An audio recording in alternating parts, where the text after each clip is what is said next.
Dude, so this morning I watched your movie. Oh, wow. The new so it's movie. Fresh. It's fresh. Yeah. I like to keep it fresh. And I have to say, I was just completely thrown by that last scene with the neurosurgeon talking about that being. It was like that, what he described is like exactly what you would imagine, or exactly what a Spielberg movie scene would be in this scenario, right? It's this, he described this being sitting on the hospital bed, this neurosurgeon, communicating with him, being calm, content. And he said there was nothing evil, nothing malevolent. And it was just there with us, and it was calm. And the military bursts in and takes it away. And then like he started crying about it. You could really, and then he also said it was like an angel. You know, people have criticized, I've gotten a little criticism online because they're like, well, there's a video statement from Dr. Italo denying having seen the creature. I was like, yeah, that video statement came from us. Like, we filmed that because we have a mole at one of the hospitals, I'm not going to say which one, who's been telling us for over a decade, we meet covertly every time we go to Varginha, says, oh, you might want to go talk to this individual. You might want to talk to that person. That person, I've got word that person saw the video. And it's like, we're trying to track down the video. That's like the holy grail, right? So we hear that Dr. Italo, and this is like a year ago, maybe a little over a year ago, we hear the doctor, well, God, it might have been a year and a half ago at this point. Time flies. And we hear that Dr. Italo, who's a neurosurgeon at Regional Hospital, had seen the video. So we're like going after this guy with everything we've got, as we do with witnesses. And it makes sense because we have all this testimony leading up to Regional Hospital. Then we've got a gap at Regional Hospital. We know the creature ended up alive at Regional Hospital because of all the capture, the girls, like all that stuff lines up perfectly that it was at Regional Hospital alive. We also had testimony from military ex who drove a creature or two creatures, definitely one that he saw, from Humanitas Hospital to Eza military base, and then from Eza to Campinas, where the Americans came in. And we could talk about the FOIA requests for the flight logs that we put in, but that's another conversation. So Regional Hospital was the second hospital? Well, they initially went to a clinic, and then evidently the doctor came out. The creature didn't even get out of the car and took one look. He's like, I don't know what the hell that thing is, but get it out of here. And they left, and they went to Regional Hospital. Got it. So we heard about this Dr. Italo character as having seen the video.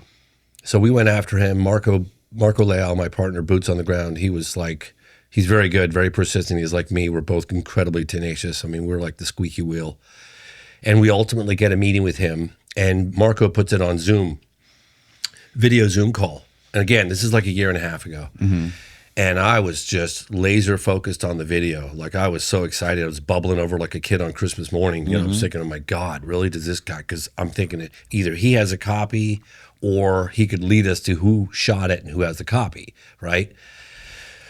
So I'm asking him, did you see the video? Did you see the video? Did you see the video of the live creature? Blah, blah, blah, blah, blah, you know? And Marco's translating everything on the screen while I'm doing it. And I was in Vermont. And he confesses to having seen the video on video. And I was like, oh my God, you know? And he now jokingly calls me, oh my God, because I was like, oh my God, you know, because it was a big development for me, right? It's the first time I'm talking to a neurosurgeon who evidently saw the video. So we hang up the call, and I'm thinking, okay, I need to go back to Varginha. I need to dig deep on this one, which we did later, multiple times. And Marco sits down with him and questions him some more. And just like pushes them further. And he denies having seen the creature. He's like, this video as far as I'm going to go, you know. And so that happens. The next year, he has a heart attack. Then he gets prostate cancer. And evidently during the heart attack, he knew, he's a neurosurgeon. He's like, I'm having like a heart attack. And so he takes himself to the ER, and he's like, I'm having a heart attack. Like all the symptoms of a heart attack. So he's staring at the ceiling at the ICU, and he says to himself, because his partner, who's a fellow neurosurgeon who's also involved in the case, Also died of a heart attack, right? Yeah, he died of a heart attack in 2018. Marcos Vinicius. Anyway, so he says to himself, if I survive this, I can't take this to the grave. Right. If I survive this story. Then he gets prostate cancer. And meanwhile, we're like trying to follow up with him constantly. And I jokingly said to Marco, he's like trying to grab a bar of soap in the bathtub. Like he gave us a little bit and then we'd grab him and he was like, sometimes he would respond, then he wouldn't respond. It was like he wanted to engage with us, but he was just like the implications of it. He's a current neurosurgeon. Even to this day, he's a neurosurgeon. And you can imagine like people are going to have their brains worked on. They're going to get word like, oh, this guy, the guy's the alien guy. Work on my brain, right. Had communication with a live alien. Like, yeah, I don't think so. And the hospital doesn't want that association. The military, it's pretty clear the military put the kibosh down on all this stuff. So we went back to Brazil in January of last year. And with a film crew, because I was like... A year ago now. Yeah, just about exactly a year ago. Yeah. And with a film crew. Because I had 2 forensic pathologists, and we had some additional people we're going after, but 2 forensic pathologists. One who founded the lab that did the tissue sample analysis, the deep dive into the tissue sample analysis of the deceased military officer who allegedly grabbed the creature, got a little scratch on his armpit, according to the forensic pathologist, and there was some bacteria under the nail of the creature that inadvertently got into his blood, and he died, like really quickly. And we talked to the doctor that worked on him while he was still alive. Then we talked to the autopsy, Dr. Armando, who performed the autopsy. He provided tissue samples to Dr. Giannini, who founded the lab, IPD Labs. And he's like, what was the toxin? Like a granular toxin? Yeah, they said he's like, I've been doing thousands. And the guy's in his 80s. He's like, I founded the company that did the analysis. He's like, I've never seen anything like it prior. I've never seen anything like it before. He gave us the full detail. This is all happening. But while we're doing all this, in the back of my mind, I'm in Varginha. I'm going, Dr. Italo. He's got the video. And he's not getting back to us. He's being real slippery. And so I said to Dr. Armando, who's very well respected within the medical community in Varginha, January of 2025, and I said, hey, we've been really trying to get a hold of this guy, and I'm sorry if I'm going off on a tangent, but this is important background. We've really been trying to get a hold of this guy, Dr. Italo, and he goes, oh, yeah, I know him. Hey, Dr. Italo. Yeah, of course he picks right up for him. And he's like, yeah, with the Americans, it's all in Portuguese. I'm picking out a little bit. The Americans, blah, blah, blah. They really want to meet with you, blah, blah, blah, blah, blah. Remember, he'd had a heart attack and then he had prostate cancer. And he goes, tell him to meet me at the back of the hospital tomorrow at 10 a.m. And that was at Regional. So we don't know exactly okay, we're going to go. We're excited, but we don't know exactly what he's going to reveal to us. And I don't even think, quite honestly, he did. So we go with the team the next morning. He meets us at the back entrance, sneaks us through maternity ward. We go through these corridors, boom, down these hallways. We're filming, rolling camera. We get to the ICU. He goes, gear up. Okay. I had to put everything on to go into the ICU. Right. And he starts talking initially about the video. And I think he just said, fuck it. I think he just decided right there on the spot, I'm going full Monty. And he's like, yeah. It was it caught me off guard. I mean, the whole thing's captured on camera. Yeah. And it was like, and then the, people that run the hospital catch us filming in the ICU. None of us supposed to be there. We didn't have any permits. He snuck us in. He's like, I think I just lost my job. Then we ended up leaving, all of us together with the camera crew, leaving the hospital. I'm just trying to process what just happened. I'm like, this could be the biggest development in the history of the phenomenon. And up until this moment, you only thought that he saw a video. Yeah, pretty much. Yes. Yeah, totally. And then he goes on, when you get there, he proceeds to tell you he straight up had a conversation with the freaking alien right there in that room. Remember, everything's happening rather quickly, and it's happening in Portuguese. Now, I speak French, and I speak a little Spanish. Right. And I've been going to Brazil long enough where I can pick words out of Portuguese. I mean, when I focus on a different language, I don't care if it's Chinese or like Russian, ye ne parlu paruski, but I really have this, I have a lot of weaknesses in my life, but languages are not one of them. I read body language. I was like, well, hold on a second. I was trying to process it in the ICU. I was like, the creature was This is the very bed, like it all happened right here. Yes. And then he just drops the bomb on us. And we all were. Like if you look at the film at the end, when the camera's panning across when we arrive in the cafe and you see the sound guy, you see the translator, you see Marco Leal, my partner, he's like, he's trying to process. We all were like, this guy just dropped an atomic bomb on the world. Like, yeah, the leading neurosurgeon to this day, right now, today, putting his entire reputation on the line. What is he lying to? Not asking Fully me, on camera. Not asking me for a fucking dime, okay? Lying to his wife, lying to his kid, lying to all his fellow coworkers. Why on earth would he do that in his twilight years? Like, it doesn't make any sense. What makes sense... Right before he's about to retire, Right before he's about to retire. And what makes sense is that he fucking saw this creature. He goes, I don't care. It happened. And the younger generation needs to know. And this was happening. I shared a clip with your partner that I haven't shared it. You can play it if you want. But it's of him, just a statement that he made because he's coming to the United States to testify in Washington, D.C. at the National Press Club. I've been working on it for 9 months. Yes. You have no idea what I've been doing to make this happen. The surgeon. The neurosurgeon is coming to Washington, D.C., yes. But he gave a statement because if anything happened, because his health has been precarious. So I got a statement from him, but he's coming. I bought his ticket. I got his visa, got his passports, it's all approved? He's all ready to go? All ready to go. I've been working on it for about 8 months. Are you going to go down there and fly with him? Or are you going to let him? No, I have drivers picking him up and his wife, and I've got other people. I've got the forensic pathologist that did the autopsy on the deceased military officer, Dr. Armando. He's coming. He's bringing a statement from Dr. Giannini, who's too old to travel, about the tissue sample analysis, which is absolutely mind-boggling. Mind-boggling, dude.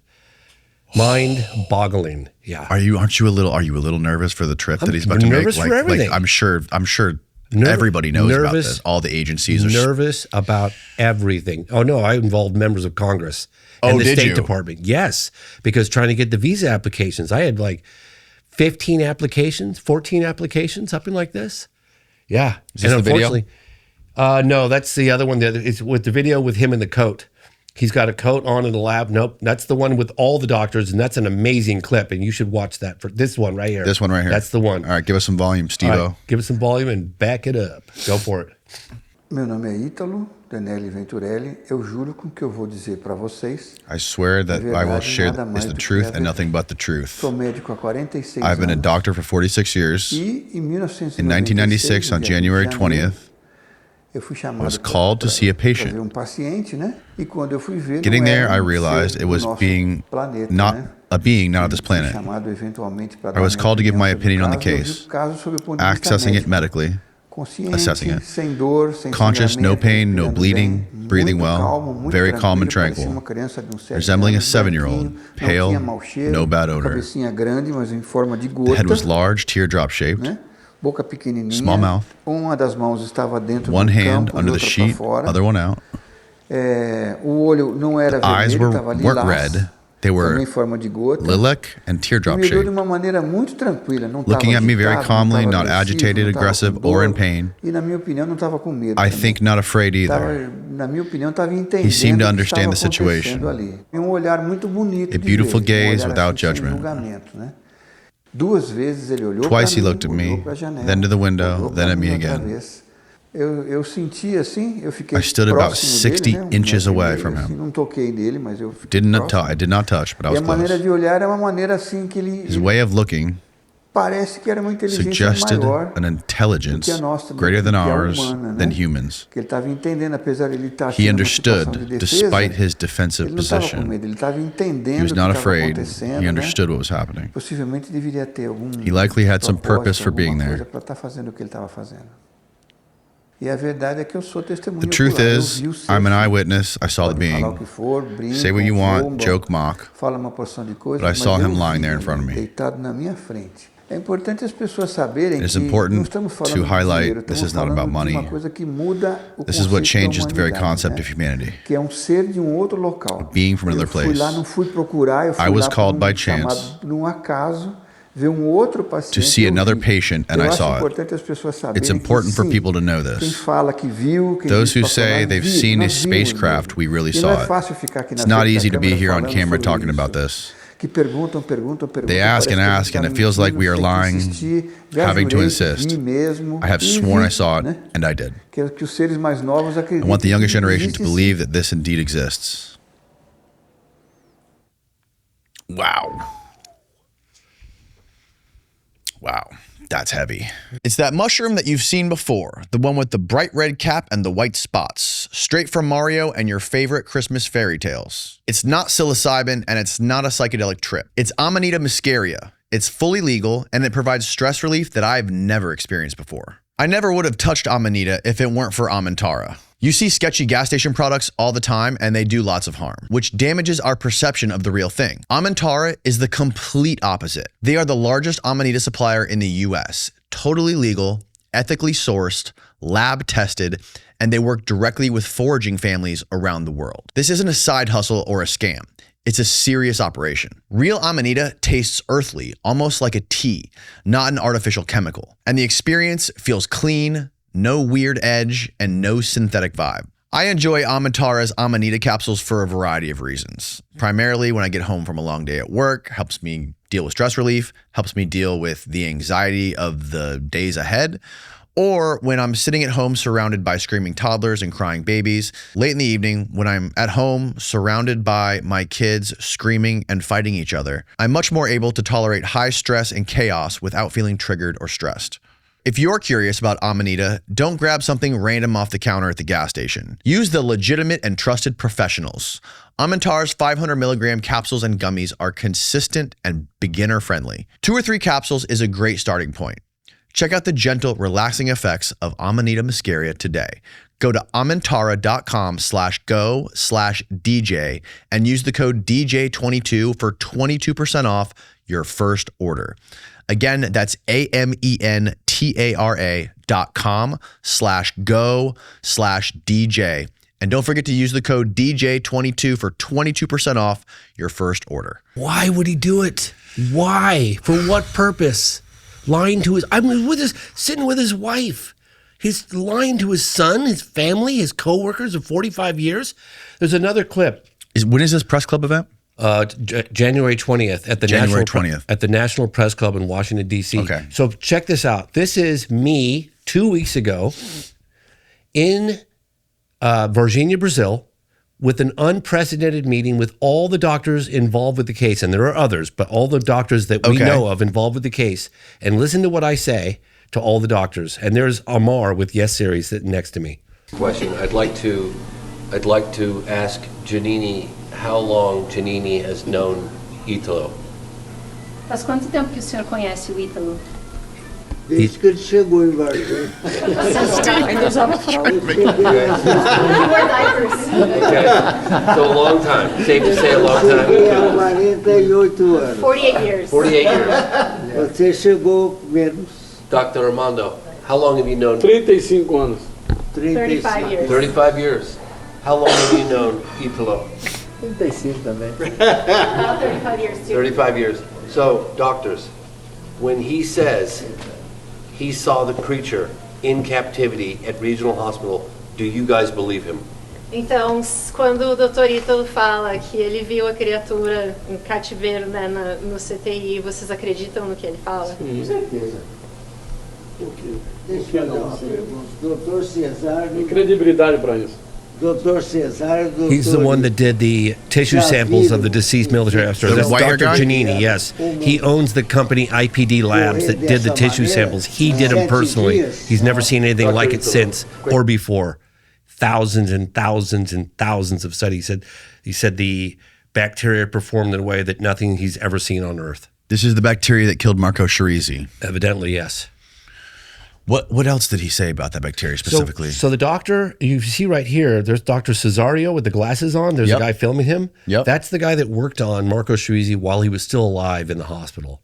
Okay? This meeting was unprecedented. It just happened a couple of weeks ago. So for people for context, for folks, Yes. you can go back and watch the original podcast what you and I did about 2.5 to 3 years ago on this. But Marco Chereze was one of the police officers that captured the alien when it was running around town. Yeah. And he grabbed it with his bare hands and Yeah. threw it in the back of a police car. Yeah, back of a cop. It actually was not a. It was a car, one of their personal cars. But in any case, Okay. Yeah, there were two military guys on. Eric Lopes was driving. Eric Lopes was driving, and he had a mission that night, and he was on duty to go look for something terribly unusual. I don't even think he was told like there's an alien on the loose. He just like go out and so he calls his buddy who was not on duty, Marco Chereze. They were buddies that grew up together. They're both military police.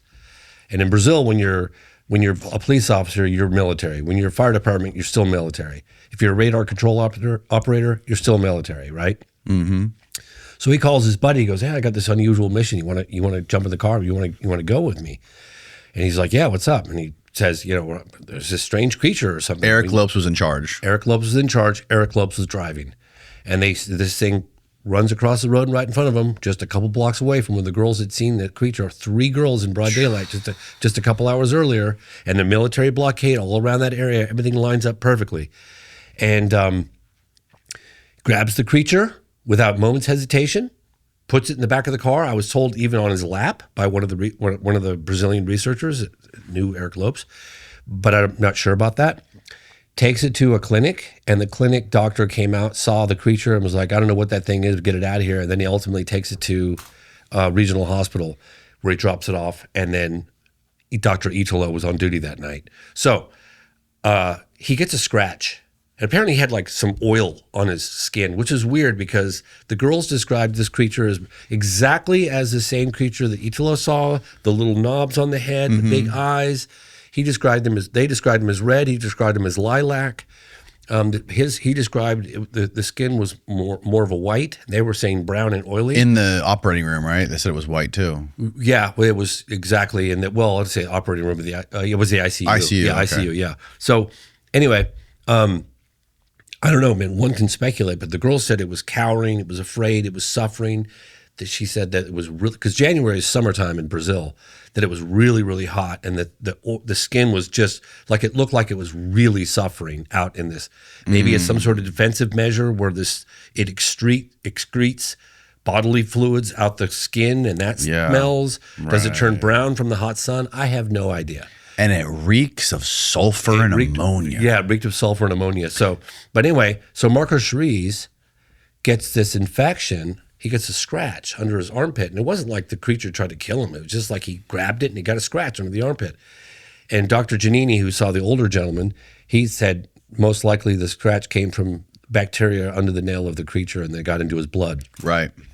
Dr. Cesario worked on him in the ICU. And he said, I threw the kitchen sink at him. I've never seen bacteria not respond to what I did, ever, before or since. And he's been a doctor for 45 years. Wow. So he was there at that event. Then we had Dr. Armando, who performed, once the Marco Chereze died, he performed the autopsy, and Dr. Armando provided tissue samples to the owner of the company, IPD Labs, Dr. Giannini, and he's the one that went on camera. And the old guy with the white hair. Yep. And they all decided ultimately to go on camera. That's why I was like, this is really significant development. These are scientists, you know what I mean? So that event was really important because it brought all the doctors together, all the doctors' wives together. We're in a relaxed environment and talking about it's like, do you believe this guy? How long have you known him? If he says, I mean, I just don't see why he would make this up. Dude, Why? it's so crazy to me. Like what? Like this. Why? This story is so. You're so deep in the weeds with this story, right? You're in the guts of Brazil, right? Talking to these doctors in this hotel lobby about a live alien. I know, it's insane. That accidentally infected a guy and killed him with bacteria. And then the surgeon had a conversation with them. And at the same time, you have another foot in like Washington, D.C. with people like Christopher Mellon and Lou Elizondo. Like, how do you reconcile that? Like, how do you, like, when meanwhile, I'm having a hard time these functioning. guys are going on documentaries that are like, oh, we have to do disclosure. And they're talking about SCIFs and Congress and unidentified reverse engineered craft sitting in hangars, and you're in the jungle talking about a freaking alien being and a crashed UFO. And it crashed you. Like, do you have conversations with those guys about this stuff? I do. It's really, my life has been really weird these last couple of years. My family life is really struggling, and I don't blame her because you know, I'm almost like, it's like if you can imagine witnessing a really crazy murder, right? And you're a witness to it, do you just like let it go? Right. Or do you feel like this burning desire to let the world know? It's not like I want to come across as this crazy, you know, person that feels the need to spread, you know, the truth. You know, it's not like that. Because I hate people that proselytize and go around. It's like, you know, people that are vegetarians are like, yeah, I don't eat meat. It's like, shut the hell up. You do you, let me do me, right? Or somebody who's maybe a Scientology, you know, go out there and you must, you know, or knocking on doors about, you know what I mean? Like spreading the word. That's not me. But what do? Like, I feel like if this story is true and I'm ready to put my life on it, that it is, and I didn't believe that when I first started this investigation over 16 years ago. I really didn't. And I totally understand when I see the level of skepticism with people like, it's a bridge too far. I get it. Believe me, I get it. But I'm like, shit, if this happened, would you consider this a significant story? And everyone's like, oh, dude, this is the biggest story ever. Like this. And I'm convinced it's happened and I can't let it go. I can't do it. So it's really frustrating because I go to sleep thinking about it. I wake up thinking about it. And at some point I can't let it destroy me. You know what I mean? Right. I'm doing the best I can to get it out there. And at the end of the day, it's all I can do. And I'm hoping that other younger generation will pick up the torch and also like continue digging. I'm hoping that I can launch an investigation, a congressional investigation. And we filed FOIA requests about flight logs, came back from the CIA denying those FOIA requests. And, but maybe Congress, maybe I can raise enough noise and get, you know, influencers like yourself to say, hey, let's at least prove this wrong. Let's at least launch a congressional investigation. Let's find the flight records for all the planes that came into Campinas from the United States Air Force during January of 1996. Like, why not? Let's look into that. Because I've got people in the United States Air Force, one colonel that I've been working with, he's retired. He's like, I'm telling you, man, if I can get a flight log, I'll know where that plane went, then I'll know where the debris was talking, you know, blah, blah, blah, blah, blah. And it's like, we need that, but I need help. Like so I'm just hoping that all these efforts and the recut of the film, which quite honestly, maybe the first cut, Moment of Contact, which was very compelling, right? I mean, it's very, but now we've got the chief of police, we got 2 forensic pathologists, we got the head neurosurgeon. You show me one case in the history of the phenomenon where we have extremely credible testimony. I can't say it's ironclad. He doesn't have a video, but this is extremely credible eyewitness testimony of firsthand telepathic face-to-face communication with an alien in captivity. Yeah. Show me one case. I can't think of any. I think that That whole movie is far more compelling than any of the movies. And not to discredit your movie, The Program, which is excellent, and Phenomenon, but like all these movies that are just like dudes in suits from Washington talking about this stuff, to me, like there's an irony to it where it's like most folks distrust the authority of the government, right? Like if you look at the history of the United States, it's spotty to say the least with all the wars and everything like that. But like the irony of this whole disclosure movement is that the same people that distrust the government are looking to the government to give us the truth about this. Right. Which is why I find your story far more compelling, and these people that are actually like on the ground and living in Brazil, and neurosurgeons and all these like these real humans, real people with real lives who have nothing to gain from going on camera and talking about this. And I went to Brazil 3 times last year, meeting with their wives, their family members, their daughters, like getting to know each other, going to like piano bars and playing music and singing together, just getting to know each other on a human level, right? Developing that level of trust. And I put out a video. I didn't give it to your guy. I put out a video. This was about maybe a week or 2 after the trailer dropped and word was getting out that Italo was coming forward, the head neurosurgeon. Everybody in the town knows the guy. He's a prominent doctor for 40 whatever years.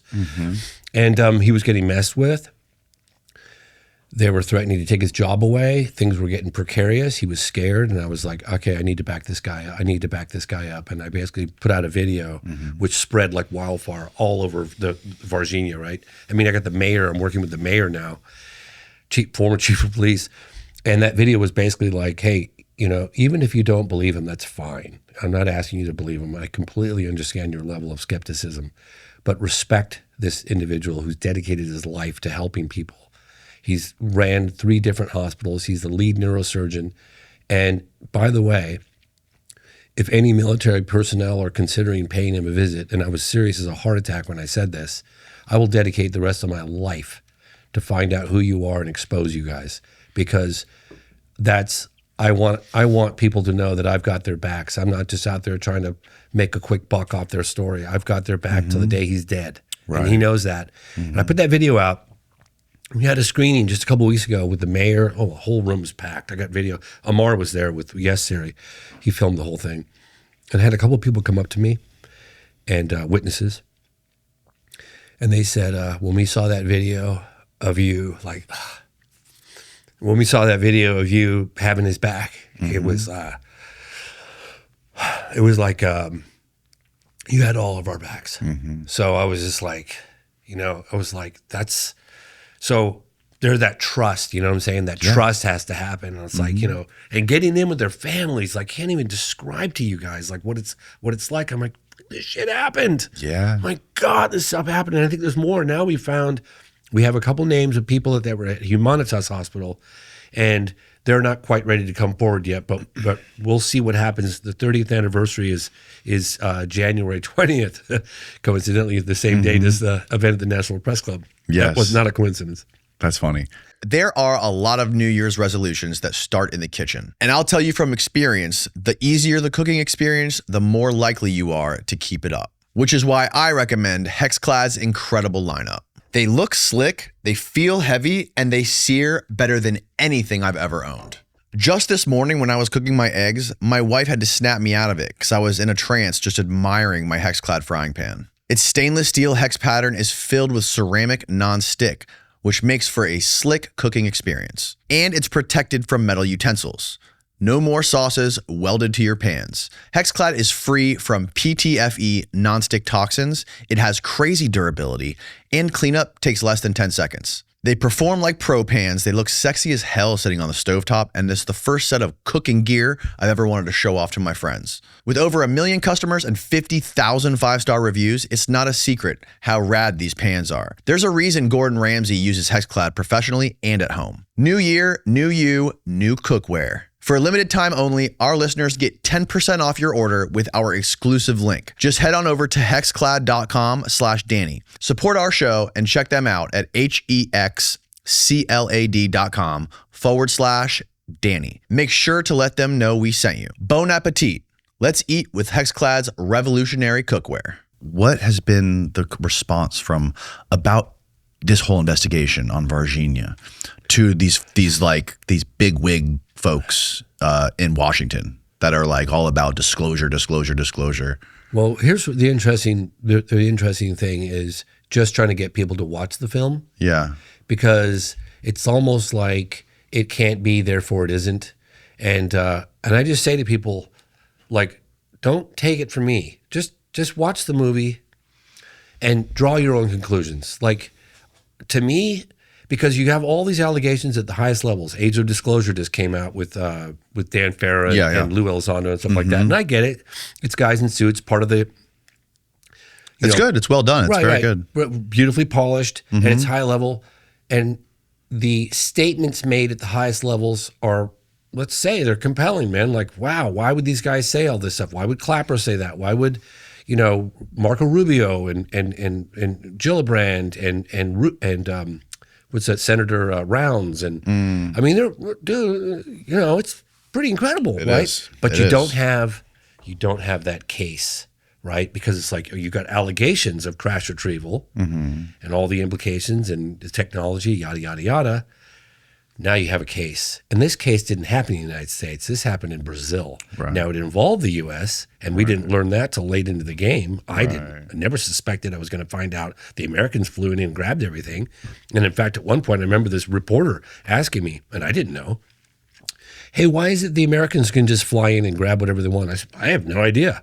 And they asked to some intelligence folks completely like involved with the legacy crash retrieval program. And they responded to this individual and they said, because we can.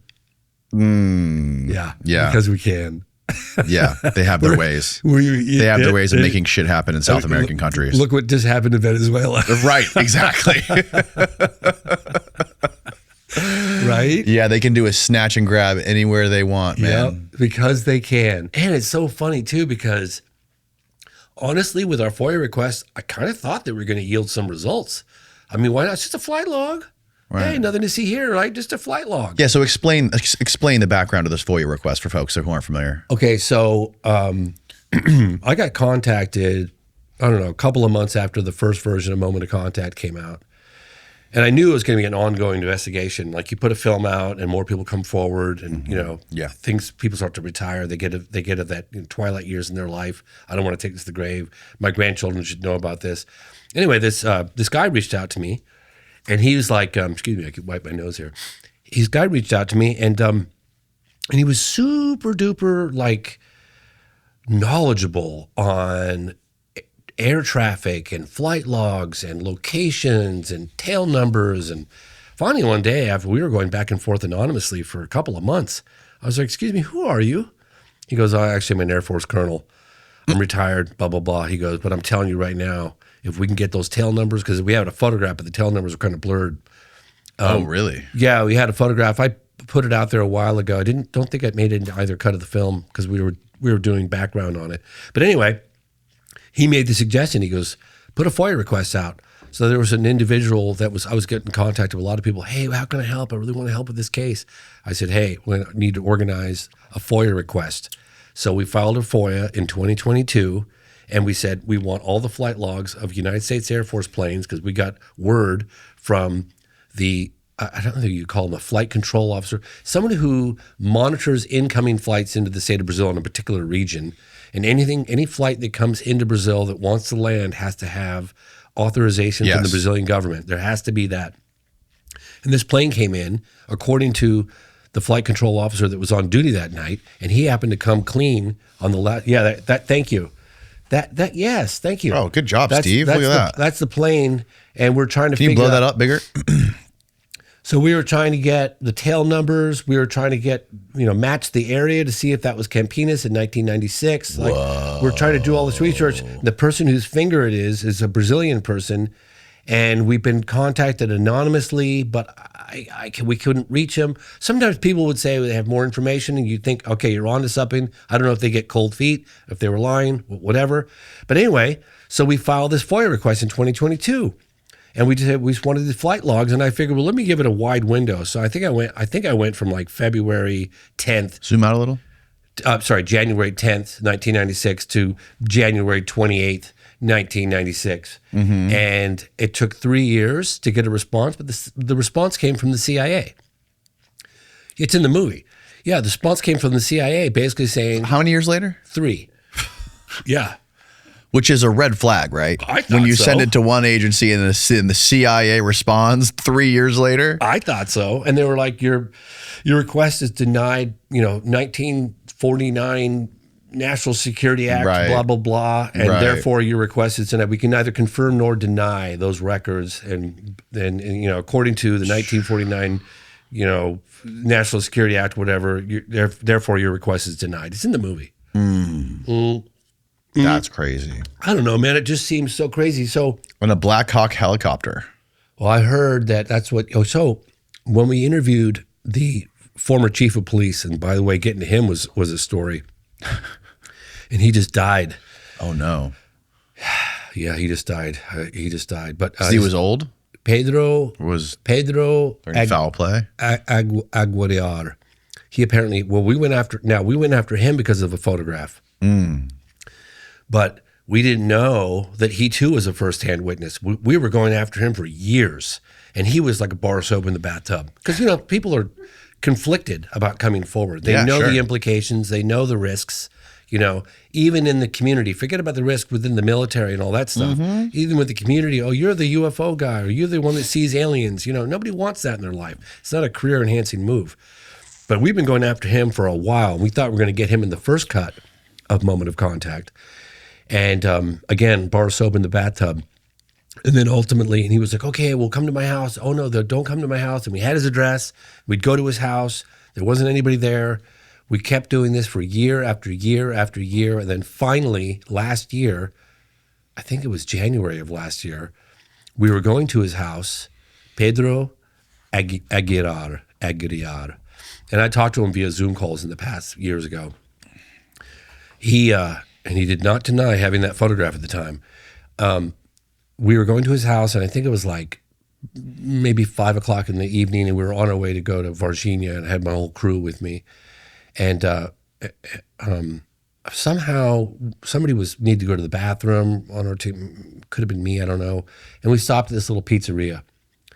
And the individual that ran it spoke a little English, and he was like, you know, we were clearly foreigners coming in with all this gear and stuff. And he's like, oh, sit down and I'll make you pizzas. And we make, I'm not even supposed to be on the owner. I just happen to be working tonight. And he insisted, and everyone's like, we got to go meet Pedro. And Pedro doesn't, like, we're just going to doorstep him, right? We're just going to show up.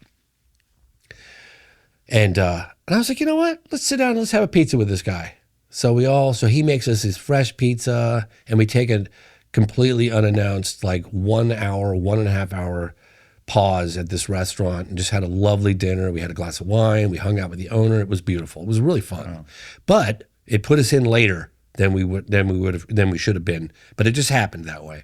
So then we drive probably 7:30, 7:45, something like this, I'm going to guess. And we show up it's all on film. We show up at Pedro's house, the former chief of police. 7 hours? No, sorry, just where it was. I wanted to say 7 o'clock. Okay. We were in the area when we stopped for pizza. Okay, I see. And we weren't even going to stop for pizza. I think it was like a bathroom break or something. Yep. Anyway, we ended up having pizza. I think it was like a 90-minute stop.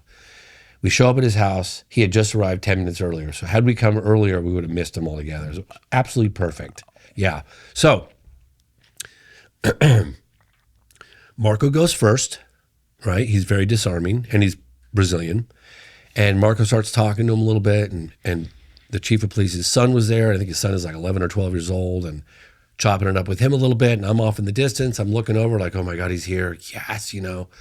So then I eventually kind of called her. I was like, oh, well, you know, why don't you come in? You know, come on in. And he invites us in.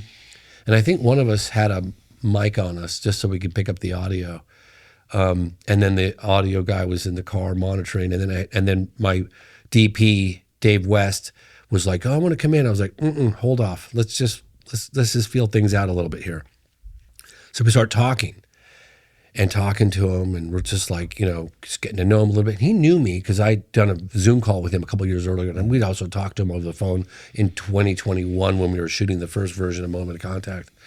And I think I would eventually just said, hey, would you mind if we brought a camera in just to kind of, you know, just a little, you know, capture a little, you know, okay, yeah, sure, okay. Just eased it in.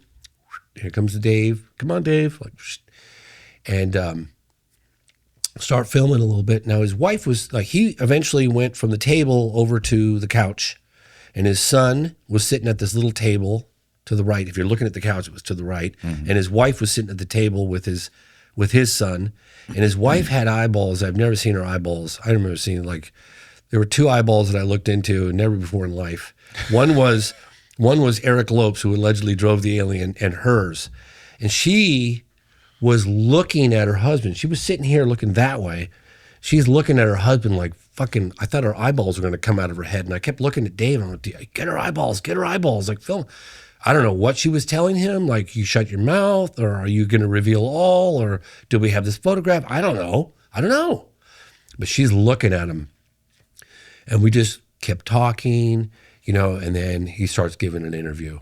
And then he's like, I participated. And then he's like, yeah. It just starts coming out. Starts coming out, dude. And we asked him on camera, like, why are you coming out now? And he goes, because I trust you. You're doing this investigation. Like, my film had already come out previously. Everyone in that town's heard of you by this point. Everyone in the town's heard of the film or me. And he starts talking. And then he's like, yeah, I saw the creature. It had a blanket over it, but I went into as a military base. And everything that he said that he saw it as a military base is exactly lined up perfectly with every other tidbit of testimony that we've ever heard. Wow. All the activity, the helicopters, and then he's like, at Campinas, and then the Americans came. Like the chief of police told us that. He goes, I got to the military base. He goes, I never seen so much brass in my life. And brass was like high-level military officials, helicopters coming and going. He's like, yeah, man, landing. Who is it? Clinton was the president then? Clinton was the president back then. Yeah, I know. God, it's like, I mean, he probably was kept out of the loop. I'm guessing. I don't know. You know, speaking of Clinton, when I was investigating the Phoenix Lights case, it happened in March 13th, 1997. Like, the 90s were pretty radical, man. We had some crazy shit go down. Rua. Oh yeah, we had Rua in 94, then we had Varginha in 96. We had the massive flyover, Phoenix Lights in 97, March. Wasn't there also a lot of like abduction claims in the 90s? You know, abductions are things that I've always kept at arm's length. I'm not sure. I wouldn't be surprised if that was the case. Well, I mean, like whether you believe them or not. Oh yeah, like, no, I'm not saying I do or I in the don't. 90s. Yeah. Well, for sure. Like John Mack was going strong. Yeah. But Hopkins was going strong. You know, you had the very, very early 90s. I think it was 89, 90, 91. You had all the Belgian stuff that was going on, those big platforms size of a football field. Yeah. That was all happening. But in any case, I was investigating take a little detour for a second. I was investigating the Bajaiza out of the Phoenix Lights case. I was going back and forth for 10 years. I got the governor to come forward. And evidently, okay, so I was at a barbecue, and I always like, you know, Five Signington? I hate to give away my little. Is this Five? No, that was okay. This would be 4-5. Okay. And I'm at this. I'm hanging out at this party I got invited to, and it was a barbecue. And this girl knew what I was doing, investigating the case, and she looks at me and she goes, "See that guy over there?" And I was like, "Yeah." And I saw him over by the barbecue. She goes, "He was at Luke Air Force Base that night, and you might want to talk to him." And he looked at me, and I was like, doody, walked over to him, started asking him questions, and he was just like, zip, like not saying a word. Really? No, he was just looked at me like, you just like, go away. So anyway, I stayed at the party, and this will be relevant in a second with Clinton, because something weird went on with him that night. It was March 13th, 1997. And remember, everyone was out under the night sky to get a glimpse of the Hale-Bopp comet, right? And I see him drinking beers. He's drinking beers, and that's a good sign, right? He's got like barbecue, or he's drinking beers. I'm watching him drink beers. Yeah. A couple hours later, Keep pounding them, buddy. I'm on my way. You know. A couple hours later, I walk over to him and I start talking. And he goes, I was at Luke Air Force Base that night, and I was like, oh my God, what did you see? He goes, well, let's put it this way. It's a certain DEFCON, and I'm sorry to your audience that's way more well-versed in this. He said we went to full DEFCON 2, I think it was. It was 1 or 2. It was when you have a full-blown invasion, like when they scrambled all their jets, you got an unidentified, it has to be treated as hostile because it's not identifying itself, and it's this massive, and it was like, they scrambled military jets to go after it. And we went to I didn't know what DEFCON meant. Right. But he was like, we went to DEFCON. Oh, here we go. DEFCON 2? DEFCON 2 is fast-paced armed forces 6 hours or less to deploy and engage near nuclear war. Yeah. DEFCON 1 means nuclear war is imminent. So it's one step below imminent nuclear war. DEFCON 2, I'm pretty damn sure he said DEFCON 2. Thank you. I really appreciate that. First time I looked at that. But I didn't know what the hell he was talking about. So, and then, coincidentally, I think I might have talked about it on the podcast. I don't know. And nothing included in my film Out of the Blue. And I did another film about it, I Know What I Saw, which covered that case, and the governor. And the governor even admitted that they scrambled jets. Oh, I heard that the pilot, I think he was flying an F-16 at Luke Air Force Base, maybe there was 2, that went after it, that it was so big that they could have landed on it. What? The object, yes. And that the pilot had to be lifted out of the cockpit. So what I heard, after I guess he scrambled it to go get it, and it took off like warp speed, like something out of Star Wars. So, and the governor of Simonton also told me they took a run at it, that they scrambled jets and took a run at it. And the Pentagon, Luke Air Force Base all told them they have no idea what that object was. What does that mean, take a run at it? They scrambled jets trying to intercept it. Oh, I see. But so then I found out that Clinton was, I don't know if he was playing golf or he was doing something, and you can look it up, that he suddenly got grabbed on an island somewhere. He got plucked off whatever the hell he was doing that night on the 13th of March, 1997. And I guess if you go to DEFCON 2, the president would have to be notified. You'd have to look it up. But that's just a weird little thing. You know, you had 96 in Varginha, evidently involving the Americans. Did Clinton find out? Don't know. But if we did go to DEFCON 2 and that guy was telling me the truth at Luke Air Force Base, then we went to DEFCON 2, and Clinton, I guess the president of the United States, would have to be notified. Look it up, Google it. So this is the same night as the Phoenix Lights. Yeah. It was March 13th, 1997. If I recall correctly, Varginha was 96. If I recall correctly, the night of the Phoenix Lights, people recalled seeing these like boomerang shaped lights, right? Like these boomerang shaped objects with lights underneath them. I interviewed a guy named Mike Fortson. He was a great witness. He's in my film Out of the Blue, which you can watch for free online. But he's like, now I call it the Phoenix Lights. I'm sick and tired of the Phoenix Lights. Why are they calling it the Phoenix Lights? I said, Mike, why are you so hostile? What's going on? He goes, it wasn't lights, dude. It was a massive craft. I saw it with my own eyes. I watched it with my wife for minutes. So it was one? Well, there were a bunch of different sightings that night. It was okay. There were balls. There were boomerang shaped. But the one boomerang shaped one that caught my attention the most, that all the witnesses that I talked to that saw this craft, including the governor of Simonton, said it was so big it had to be from another world. And I said, "Well, how do you know this is the one they said he could land his jet on?" Yes, and that was a boomerang shape. It was like a big massive boomerang. Okay. Yeah, and it was like this and moving very slowly. I interviewed a whole family: Stacey Rhodes, her daughter Emily, Mike Fortson, his wife, and then a whole family of 3 people, and their name escapes me right now. But in any case, they were like lying on their back, 7:30, 6:30, 7:30 p.m. And they go, dude, it looked like a floating city. I was lying on my back on the front lawn, and I could see compartments and metal and structure. Swear to God, man. Yeah, go watch I Know What I Saw or Out of the Blue. And they said they could see. He goes, I thought it was going to land at the Sky Harbor Airport. Like, it was so low and so slow. It was just, I interviewed these hospice workers. I think there was 5 of them. I'm trying to remember the mountain range right near where they lived. But in any case. Oh, they were on the mountain, so they were really close? They were right at the base because it flew right over this particular mountain. It'll come to me. But anyway, I interviewed all these hospice workers, and this is funny, actually, because they all saw it. They were out having tea. And I don't know what time it was. Maybe it was 7 o'clock, 7:30, whatever, late in the afternoon, early evening. And they said, they were like, well, had we not looked up, we wouldn't have even known it was there. I mean, it just floated so silently right over our heads. And we watched it for several minutes. We stopped, our jaws on the ground, and they just floated right over. And we were all just like, and then it passes overhead, and they go right back to having tea. And I went, excuse me, you didn't go grab a camera, call 911, jump in your car, chase after it? They're like, nope. And I thought to myself, it's almost like ontological shock. Like certain people have certain experiences where they just go, they can't even process it, right? Because who in their right mind would have see something like that and not go crazy, right? Right. And one of the women, the family members I interviewed, all the kids, there were 3 kids and the wife, and the husband was on the phone. And she was screaming at him, like, get off the phone, get out here. And he wouldn't. He was, I'm on the phone. No, get out here. So the whole family, except for the husband, all sat there for several minutes watching this thing float right over them. And these hospice workers, they just said we went right back to having tea, which is the oddest thing.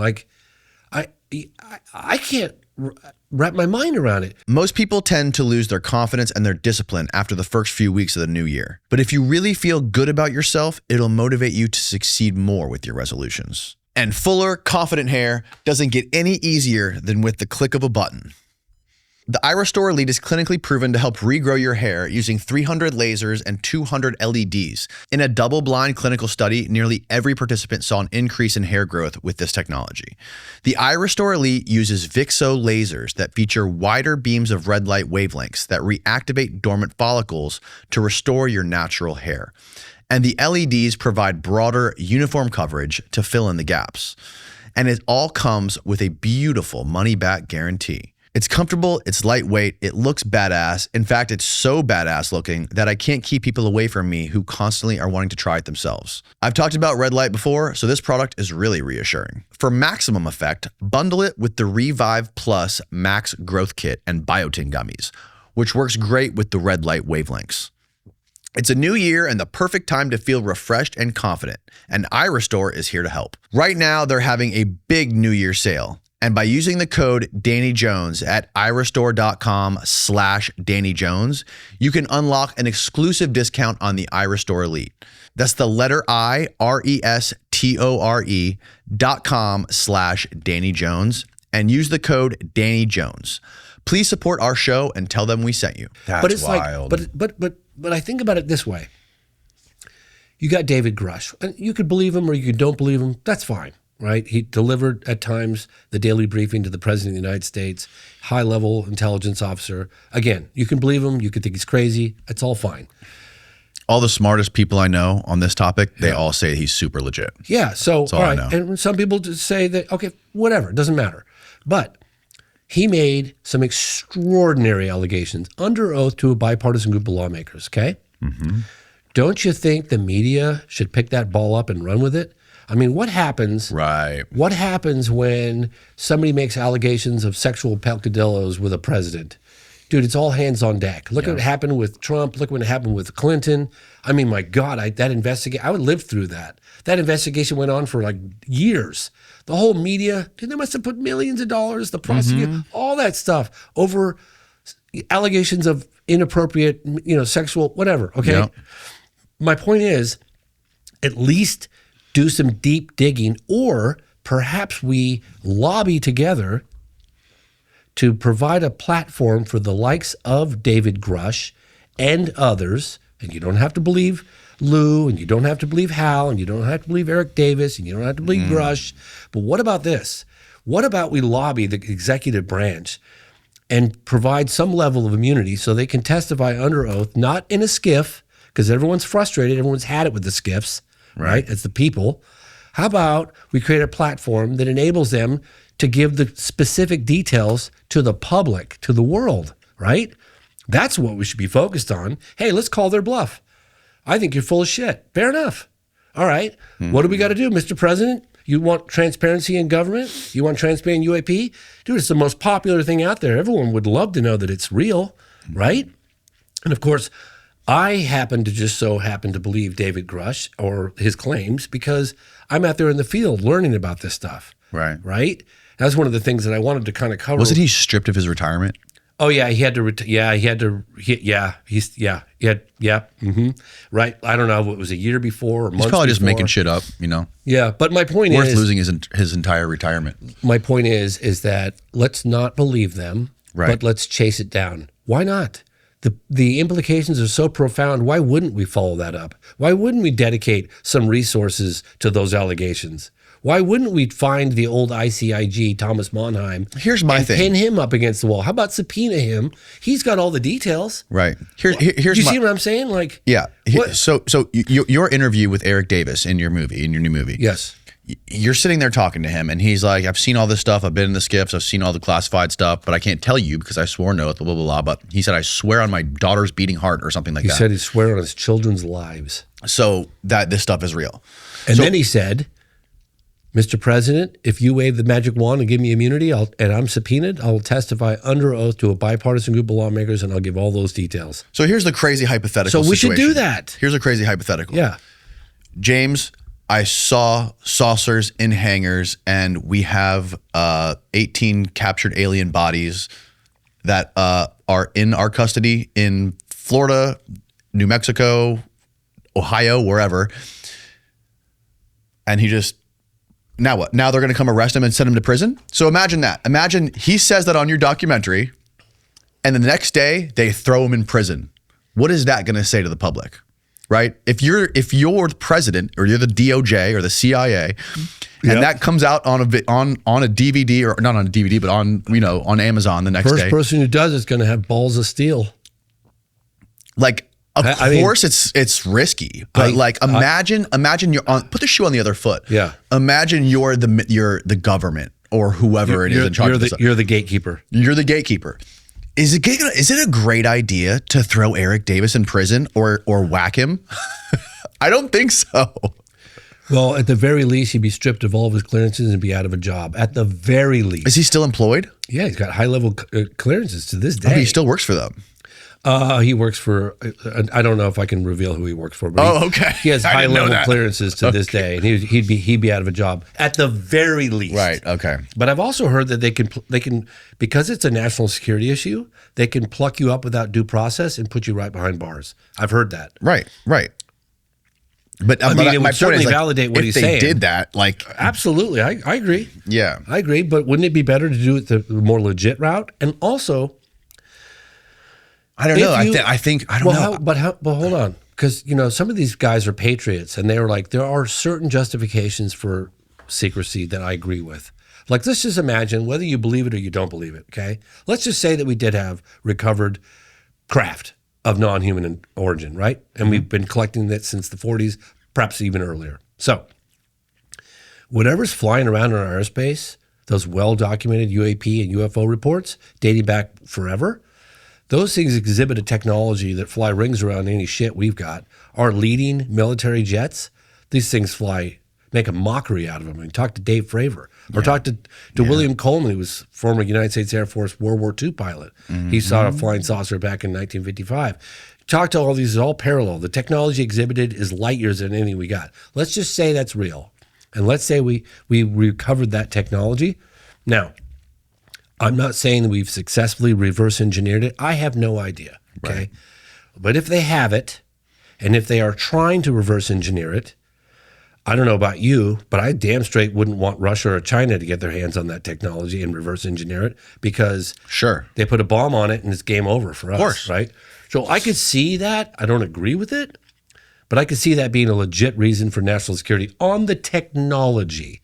Maybe it's the admission that we have it and we share the bodies, the biologics. Do you see what I'm saying? Totally. Because that shouldn't be a national security issue. That I feel every man, woman, and child should be entitled to on the planet. Because remember, disclosure doesn't just have implications for the United States citizens. This would reverberate around the world because the implications are global and profound. Yes. Right? And so, and you know what? Quite honestly, people often ask me why I do what I do. And I usually ask them, hey, if this were true and if this happened and if the government had definitive proof that we're not alone, would you like to know? Right. And everyone goes, damn straight I would. I should be entitled to know. Yeah, and they're doing it with their taxpayer dollars. Come on, man, give us a bone. And when I was I got invited to AARO. Did you know that? No. Oh my God. It was so crazy. So I can't go into the reason why I ended up in the AARO. Excuse me for wiping my nose, but I can't tell you exactly that because they asked me not to, but I was going in to look at a specific case that I'm familiar with. I've reported on it a bunch of times, and they had some evidence they wanted to show me. And I had to get 48-hour background screening, and I got major going through and I had to get approval of this little passport to have a photograph. How recent was this? About a year ago, little over a year ago. Yeah. So after Kirkpatrick. Yeah, it was in December of, I think it was December of 2024. So it was a little over a year ago, because it was December. And I go into they had to do this background check. Then I had to show up, and it was escort required. Then I got this little badge. Then I walked through. I happened to be flying home after that because I was going from my hotel. Then I went to the Pentagon, just next to the Pentagon, and I met somebody in a parking lot. They walked me through the parking lot. They took me in all these doors, and then I had to go through security. They combed through everything, and I had everything on me because I was traveling. I was going back home afterwards, so I had to go through all my bag and all my affairs. Finally get my stuff, and then I walked through this. It was like Star Trek. It was like a glass tube. I'd say about that. I want to say about maybe that big around, maybe 7 or 8 feet tall, or maybe it went up higher. And one end opened like that. You step inside, only one person at a time. And then that closes, and then the other one opens. I don't know what they did. I don't know what, I got scanned. I don't know what happened. Then I walked in there, and then I had to go to a locker with an escort, guy in a suit, just like you'd expect, like a Men in Black kind of guy, right? Very cordial. Go to a locker, and I had to get rid of all my electronics, everything. I had to take everything off and put my phone, everything inside there. And then we go up to this big door, just like a bank vault kind of thing. Opens up. The entire office complex was a skiff. The whole thing was. And they take me inside there, and I'm thinking, this is so fucking strange, man. Can't even believe I'm in here. And I'm thinking to myself, God, is this a good idea? Like, what, I don't know. It just felt a little spooky, but I was like, oh, they're people. I'm just going to treat them like people. And we go down this hallway, all these cubicles and stuff. We go down the hallway, and there was a door to my right that was closed and a door to my left that was open. And he's like, wait here, I'll be right back. He goes off, and I have his name, but I'm not going to even do it. He was Air Force Office of Special Investigations, OSI. And I look inside the door, and not that far away, I don't know, 6, 7 feet, was a little table, and there were a bunch of people, I think a couple girls, a couple guys, having a conversation, all nicely dressed. And I couldn't help myself. And what else am I doing? I'm just sitting there. And the brain has this uncanny ability to almost turn a little, you know what I mean? Yeah. And I just start eavesdropping on their conversation. I was just kind of curious. Are these guys part of AARO too? And I'm fully tuning into their conversation. And then one of them looks over at me, gets up, grabs the door, closes it in my face. I was like, I kind of looked like, sorry, what am I supposed to do here? So anyway, so then this individual comes back, opens up the door, gets in there, and there's a computer right there. It was a computer, and I wish I could remember the name of the access point, but it was Intel folks that told me where the high-res photos and videos were, and it was that computer. Damn it, it's in the program. I'm sorry, I can't. Oh, there's a special computer that has access to all the top secret shit. Yes. And I was told by Intel folks that had been on by multiple Intel folks.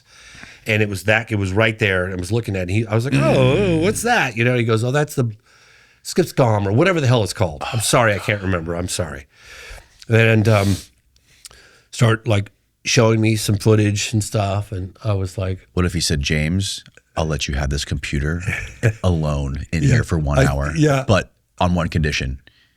You have to stop all of your investigations and all your documentaries moving forward. I wouldn't do it. You wouldn't do it? No, I wouldn't do it. You're a good man. Not for all the money. You're a good man. Not for all the money in the world. Yeah. But so then the other, John Kosklowski, the new head of AARO, he comes in. I got to be honest with you, I was a little nervous, but then I was like, I'm a public figure in some respects, not like I'm hiding what I'm doing. So I was like, guys, you got to throw us a bone here because the public's frustrated and you're not putting the genie back in the bottle. And I started rattling off cases, and one of them was like, James, it's kind of funny. Your documentary, The Phenomenon, is mandatory viewing for anyone who's going to work for AARO. No way. I was like, that's pretty damn cool, that's right? Awesome. And then I started talking about RUA, Socorro, Close Encounters of the Third Kind, because it's one thing to just talk about unknown objects, in the air, like the Tic Tac or whatever. But when you start talking about beings on the ground, right? Mm-hmm. That's a different story, man. It's a whole nother level. That's one of the things that doesn't get addressed often enough. Right. And I tell people all the time because it's you got Close Encounters of the First, Second, and Third Kind. And that was not something that just came from the public. That came internally from the scientific advisor that was working with the Air Force.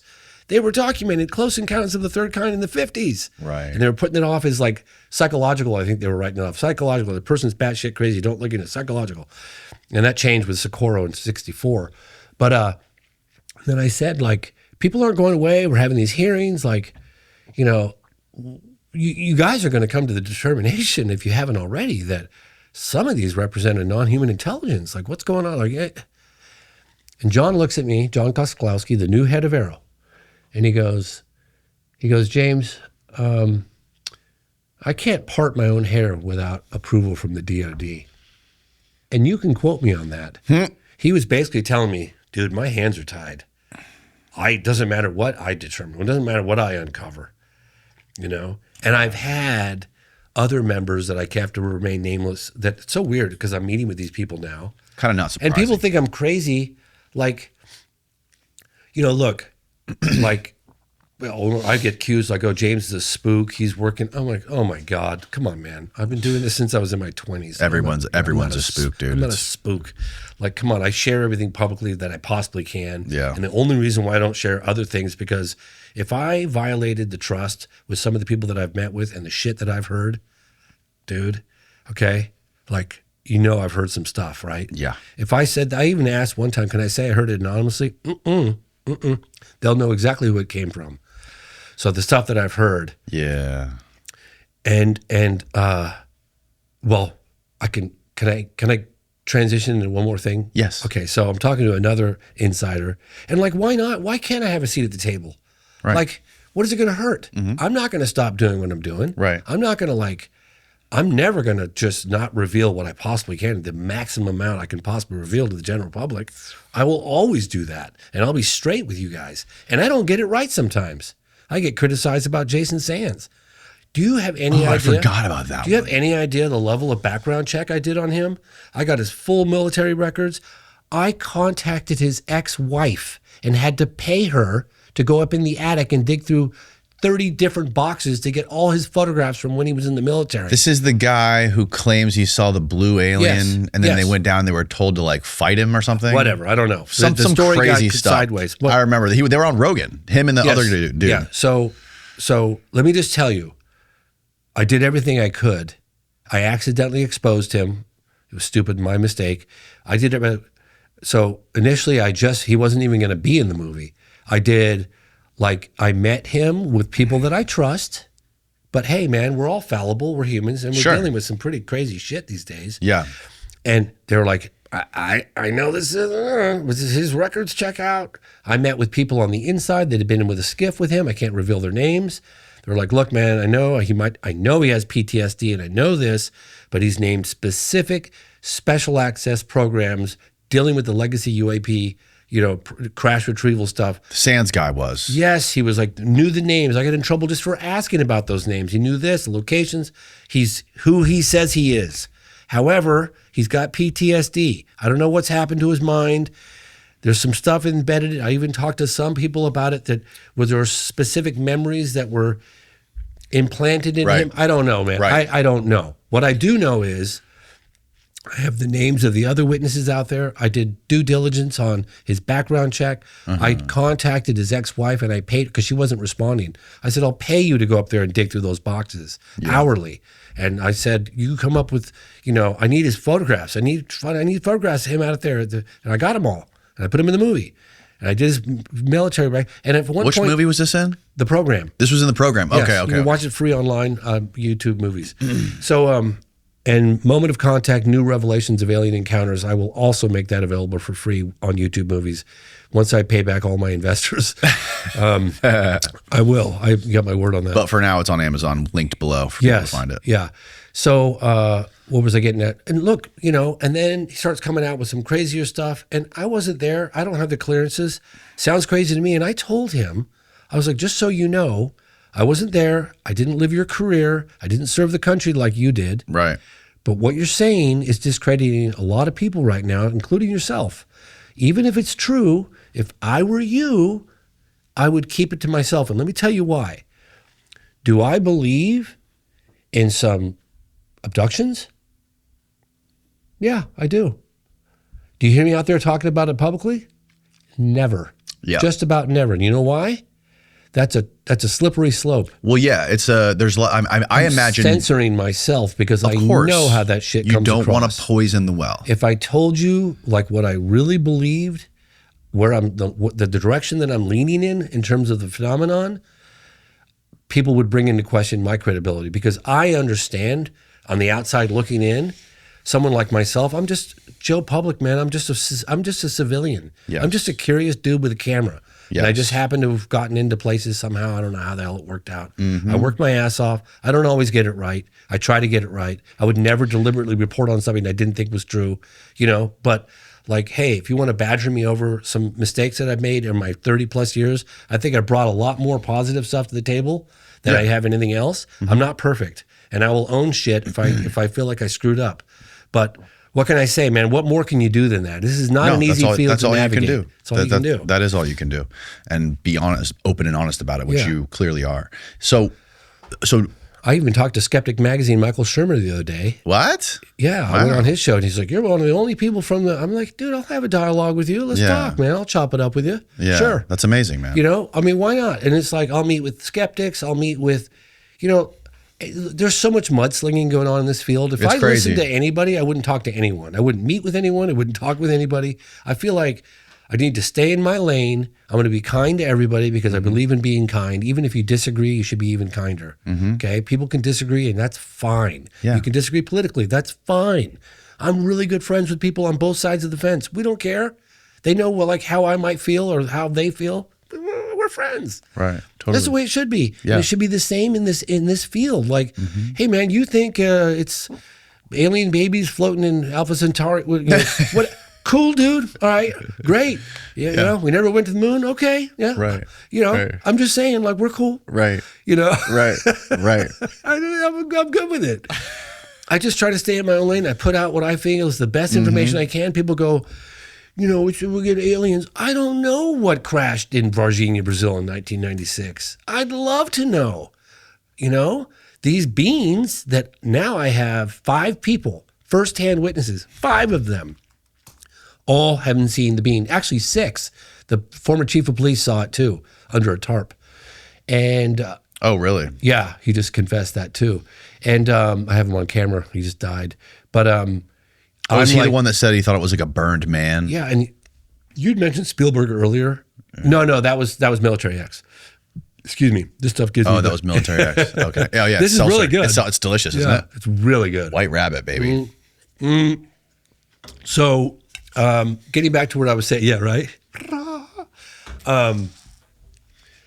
It's okay to say I don't know where these come from. It's okay to say I don't know what the hell is going on. It's okay to say that clearly sensory data, firsthand eyewitness testimony, photographic evidence has been come forward, and there's clearly a phenomenon happening globally. It's under intelligent control, and it's okay to say we don't know where it's from. I think it's okay because I don't know. I'd like to know.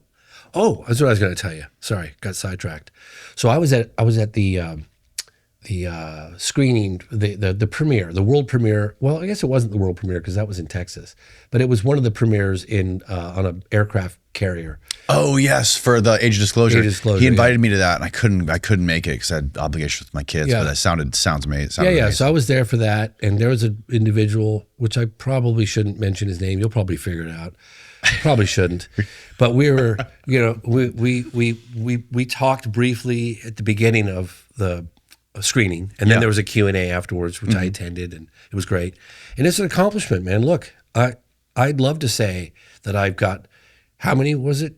34 high-level military and government intelligence officials. That's an accomplishment, man. Period. Like, and to listen to what they say, I mean, most of what they said aligns with my field research. But anyway, afterwards, there was a little cocktail party, and they had little like finger food, whatever. And I always hang out for those because you never know what you're going to get. And I see Leslie Keene across the way, and there were like guys from the CIA. These guys are from the agency, and little side story. So we're At the premiere? Yeah. So we're like at the premiere, and Leslie's hanging out with these dudes in suits, and I same kind of suits that it looked like part of the UAP task force when I went into the skiff with. That's what they look like. You know, those perfect suits, just perfect, short haircut. You know the type. Yeah. Exactly what you'd expect. Yeah. So I'm looking at these guys, and I'm looking at her, and she's like, "Hey, these guys are from the agency." And I was like, "Oh, cool, really nice to meet you guys." And we're like talking. And I was like, "Yeah, would it be cool? Would it be nice to everybody? Like, you know what I'm doing." So we start talking. And then I go, "Yeah, man, because I did this film about this alleged UFO crash in Varginha, Brazil." And the guy goes, "Oh, no, we know all about it. We've been following you We know your browser history from this morning, brother. For years. I was just like, I got a little spooked, a little weirded out, but then I was like, whatever, because what I'm doing is public, and why wouldn't they be curious? So anyway, so I did that. Then I left and I went to get a drink at the bar, which was like, I don't know, 30 feet away, 20 feet, 30 feet. I'm at the bar and I see this individual from the DIA that I've always wanted to talk to. And I'd met with this individual before, but very guarded. And I saw that this individual had a... What does DIA stand for again? Defense Intelligence Agency. Okay, got it. Yeah. And might have been DOD as well. But anyway, I saw that this individual had a cocktail and it looked like a whiskey on the rocks. And so I ordered a whiskey neat and we start chopping it up. Excuse me. And I said, you know, I've heard that there are not that many people on this planet that have the big picture or the bigger picture. Because I'm dying to know. I'm just curious. Even if I can't share it with the world, I still want to know. Yeah. And this individual's like, yeah, probably 10 people that have the bigger picture. I was like, 10 people on the fucking planet? Really? And I said, well. This person would know? As far as I'm concerned, yes. Okay. And I mean, I was all ears. So I said, well, like, what category would you consider yourself? Probably one of 30. So you have a bigger picture. I mean, not quite as big as the 10, but you would call yourself in the category of one of 30. Mm-hmm. Yeah. And I was like, well, what would you think of like someone like Hal Puthoff? Probably one of 50, I would say. Yeah, probably one of 50. I was like, well, I heard that, I don't know. I've kind of heard that the bigger picture is a little scary. This individual's like, yeah, I could see that. So I was like, shit, am I going to find out? Like what, you know? And I was like, well, scary like I have something to worry about, like a fearful. No. You'll be fine. We'll be fine. So I was like, well, and it was like a crowbar trying to, you know what I mean? But I wanted to be tactful. I didn't want to just be like, you know. So the conversation a little more and pry a little further. I said, well, how is it scary? This individual goes, intent, their intent. And I was like, oh, their intent. Like, what the hell is their intent? They know what their intent is? Like origins and intent? That's the gold. I mean, that's the holy grail as far as I'm concerned. I don't know. So I said, and then just as I was going to pry a little further, thinking like, and I could see Leslie. Leslie was looking at me from 30 feet away over where we were talking to a moment she was earlier. staring at you. Staring at me. She was like she knew. She goes, I know that look on your face because I've been working with you for over 30 years and I know that look. And she's like, you were getting something juicy. And she goes, I didn't want to come over and interrupt. But I looked at her for like that. We communicated telepathically like, bam. She knew exactly what I was after. And someone butts in the conversation. Hey, I've been really wanting to meet you. Can I get a picture? Kind of a cocktail situation, you know? And I was just like, No. no. And that was it. It was over. That was it. That was as far as I got. Yeah. So when you asked him that you heard there was something scary. Yeah, because I've heard that. What have you heard? I've heard that's a little scary. Like, the bigger how picture. so? I don't know. That's the part I thought I was going to know, and I didn't get to know. The intent. The individual said intent. Their intent or intent. Definitely the word intent. Right. Because it's like origins and intent, right? We want to know their origins and intent. And their origins could be here. I mean, it could be just like. That's what I think now. Could be. That's what I overwhelmingly. I mean, could be, right? I mean, if I was in Vegas and I was you know, throwing it on the blackjack table, I would bet that they were from here. They're because, and this is what I learned from Mike Masters when he's the anthropologist who has the extraterrestrial model book about like time travelers. He was making the case, which I thought was very compelling, is that on all the other Goldilocks planets that we know of, the pressure is different. A lot of them are just purely water worlds. There's barely any land on most of them. Different conditions, different gravity. And he was making the case that if intelligent life evolved on another Goldilocks planet, there's no shot it would look like us bipedal upright hominids, because we are one of 2 million cataloged species on Earth, us, right? There's 20 different species of apes, of hominids, 20 different hominids. Out of the 20, we are the only one that has figured out, we're smart enough to figure out technology to get off the planet. But we are one of over 2 million species on this Earth. So us, are super rare just on this planet.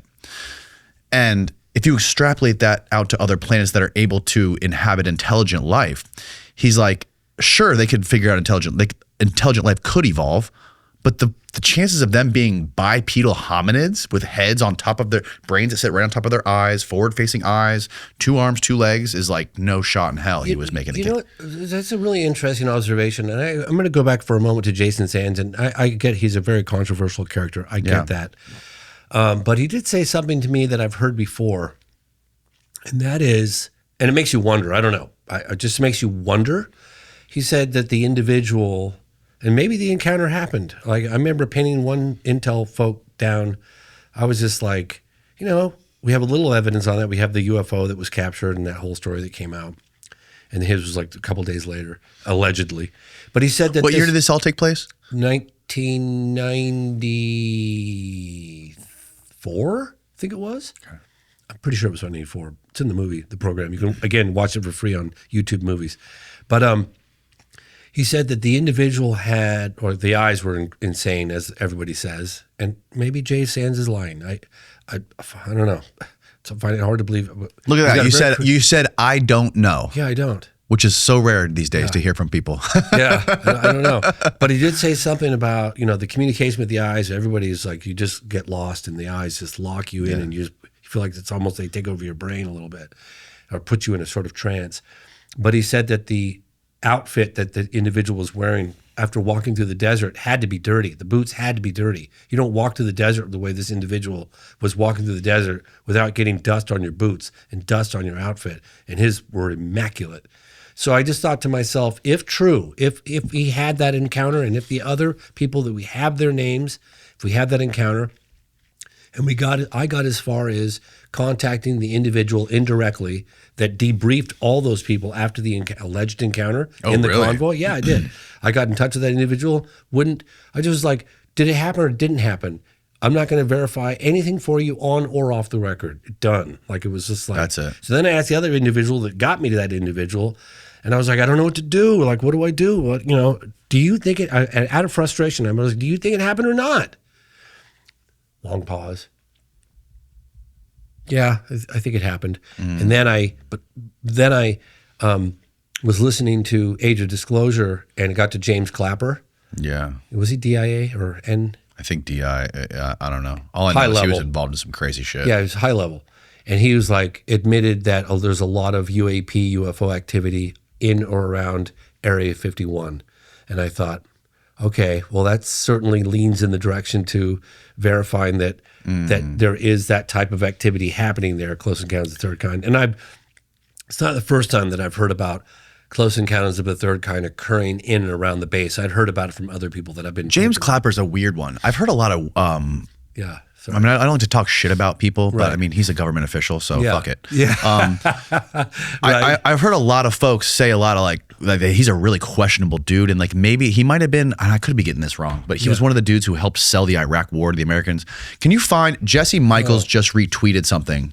I think it was yesterday. Oh, that was Grusch saying that he felt that Clapper knew about the legacy crash retrieval program. I saw that too. Right. And I actually texted Jesse. I was like, Jesse, what do you think about this? He's like, pretty wild. Yeah. I don't know. Yeah. A lot of people why would he make that up? Like, a lot of people say that just the fact that Clapper is involved in all this stuff and like he's showing up to the hearings, it's like something's not right when you add that guy into the puzzle. Yeah. You know, like there's got to be some deception going on here or some sort of strategy. Well, apparently I remember Dan Ferris saying that Clapper. David Grusch revealed that Dick Cheney controlled the UFO crash retrieval and cover-ups like a mob boss. When he left in 2009, that was the last time that these activities really had central leadership. This is what Grusch is saying. Okay, that's not what I was. That's crazy, by the way. But that's not what I was. No, that's not it. This was like yesterday. Jesse retweeted it and wrote like shots fired above it. Yeah. Keep going. Yeah, I saw that. Keep going. I saw that tweet. Keep going. No, this is not it. I don't think. There you go. Shots fired. That's what it is. David Grusch tells Megyn Kelly that James Clapper managed the UFO crash retrieval issue while serving as director of national intelligence. When he was the DNI, the US DI and DIA director, he placed people in critical roles to manage this issue both publicly and, I'll say, show more. Now, let me just say one thing that I wasn't sure if you guys were aware of, but Dan Farrow said to me at the screening or after the screening that Clapper's wife was in the hospital on the verge of death.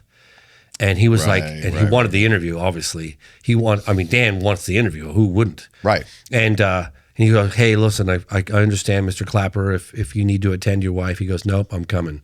I'm going to do this interview. So Dan said that he really wanted to get some things off his chest. That's what Dan said. I don't buy that. Personally, I wasn't there. Personally, I just don't. I mean, I'm not buying what Farah is saying. Oh, right. I don't buy that James Clapper is that type of person. Yeah. Somebody like him. I mean, again, I don't know. Just from like what I've heard and somebody in his level of. Here's the thing, though. Let's just look at it through a different lens. Okay. This episode is sponsored by Liquid IV. I've learned the hard way that you don't always make progress by pushing your body harder and harder every day. Whether it's jiu-jitsu, skating, surfing, lifting, or a long stretch of travel, usually the best move is letting your body catch up. Every time I ignore that, I feel it. Drained energy and more sluggishness. Hydration is one of the most key pieces to this puzzle, and that is why I use Liquid IV's Hydration Multiplier. Whether I've just finished a tough workout or a 3-hour skate session, Liquid IV helps me recover properly. Liquid IV is powered by Liquid IV Hydroscience with an optimized ratio of electrolytes, essential vitamins, and clinically tested nutrients. Just one stick in 16 ounces of water hydrates better than water alone, with 3 times the electrolytes of the leading sports drinks and 8 essential vitamins and nutrients. I always keep extra packets in my gym bag, my backpack, my carry-on, my golf bag. It's tear and pour, and it actually tastes delicious. Personally, I'm a big fan of their citrus and passion fruit flavors. So if you're training hard, traveling, or even just trying to stay on top of your day, Liquid IV makes hydration simple. Rehydrate with better hydration from Liquid IV. Tear, pour, and live more. Go to liquidiv.com and get 20% off your first order using the code DANNY at checkout. That's 20% off with the code DANNY at liquidiv.com. And I'm not saying believe Clapper, don't believe Clapper, doesn't matter. Yeah. My point is this. Let's say you're a high-level person within the DIA. Let's talk about Eric Davis and the Wilson memo. Admiral Wilson. Wasn't he part of he was head of the DIA at one point. All right, let's just say that he did get exposure to the legacy crash retrieval program. I'm not saying that he did or he didn't. Let's just say that he did. Let's assume that he did. Now, he wants to come forward and he wants to talk a little bit about it. How does he do it? And now he's part of the deep state. Right. So he wants to come forward to get it off his chest. Some people want to do that. They're humans. Yeah. They got grandchildren. Yeah, that's They got true. kids. Yeah. So they come forward, and then people like us criticize them because they were part of the deep state. Right. Does that mean that you can never come forward and tell the truth because you're part of the deep state? You're never to be trusted? You're just hard. It's harder to believe those people. That's what I'm saying. So Yeah. it's like they're fucking stuck. Yes. How do you do it? Yes. So you say, hey, I'm willing to put my right hand on a Bible and I'm willing to undergo a lie detector test. Maybe, yeah. I mean, that would have some That weight. would help. Or, yeah, that would help. Or I Wouldn't swear hurt. I swear on my wife's and my children's lives, I'm telling you the truth, the whole truth and nothing but the truth. Or do you ask to be subpoenaed and you testify under oath, which has implications? Now, if you testify under oath to a bipartisan group of lawmakers publicly, and then you say, you give specifics. This person was the gatekeeper. This person was over here. That's what I think. The way I think as a documentary filmmaker, I don't give a shit if you tell me the truth or not. But what I do want to do, what I do give a shit about, is I want to create a platform. I want to put your feet to the fire, and I want you to give me those specifics. Let me prove that you're lying. And let's provide a platform that will enable you to give more specific details under oath to the world. And then tell me, who was it? Where is it? Where's the craft? Where's this? Where's the bodies? Tell me more. Yeah. You know what I'm saying? Because we owe it to ourselves. It's so easy to sit on the sidelines and go, Jason Sands is full of shit. Well, all it takes is one member of Congress with a curiosity to go, I saw that film, the program, and I saw Jason Sands. I think that guy's full of shit. Let me do a deep dive on him. Wow, his military records check out. Blah, blah, blah. Guess what? Tap him on the shoulder, come into a skiff, give me those details. Holy shit. Now I know more. Now I know about this other crash with special access. So maybe just one person gets inspired. I'm just saying, because it's so easy for people to call the neurosurgeon a liar, the girl's a liar, the crash retrieval witness a liar. If one person, just one person is telling the truth in moment of contact, new revelations, right? Just one. That's the biggest story ever. Yeah. Particularly the people that came in contact with the creature. Now we have 5, maybe 6. Let's see. We have Chief of Police Pedro Aguilar. We have Military X. I know all of his credentials. I know his full name, who drove it and saw it. Then we have Katya. Then we have Liliani, her sister Valkyria. That's 5. And now we have the neurosurgeon. That's 6. And the last time I was in Virginia, just a couple weeks ago, I spoke with a nurse who confirmed me. He's telling the truth. I said, how do you know he's telling the truth? Amara witnessed it. I witnessed it. Marco witnessed it. Our translators witnessed it. And she was shaking like this. Telling the truth. He's telling the truth. I said, how do you know? Because I was there. I was like, shit, will you go on camera? I can't. No, I can't. I'm not a high-level neurosurgeon. I can't do that. Maybe I will, but not now. I can't. But that's another one of those things where, they ask me what keeps me going. You get little, I met with the Air Force General Jose Carlos Pereira twice years ago, once in, I think, 2012, another time in 2013. And he confirmed to both Marco and I off camera. It was funny, actually, because we sat down with him. I think we had to go up to Brasilia at one point. But he goes, yeah, I'll talk about Ubatuba. I'll talk about Colares in the 1970s. I'll talk about UFOs over Brazil in 1986. You mentioned one word about Varginha. This interview's terminated. And Marco and I looked at each other like, the fuck? Really? What? I can't even ask you a question about it? What? Did you get that on camera? Probably. I'd have to look. Or maybe it was setting up to it. But in any case. That would have been worth the whole sit down. But anyway, at the end of it, and I swear on my life, this is true.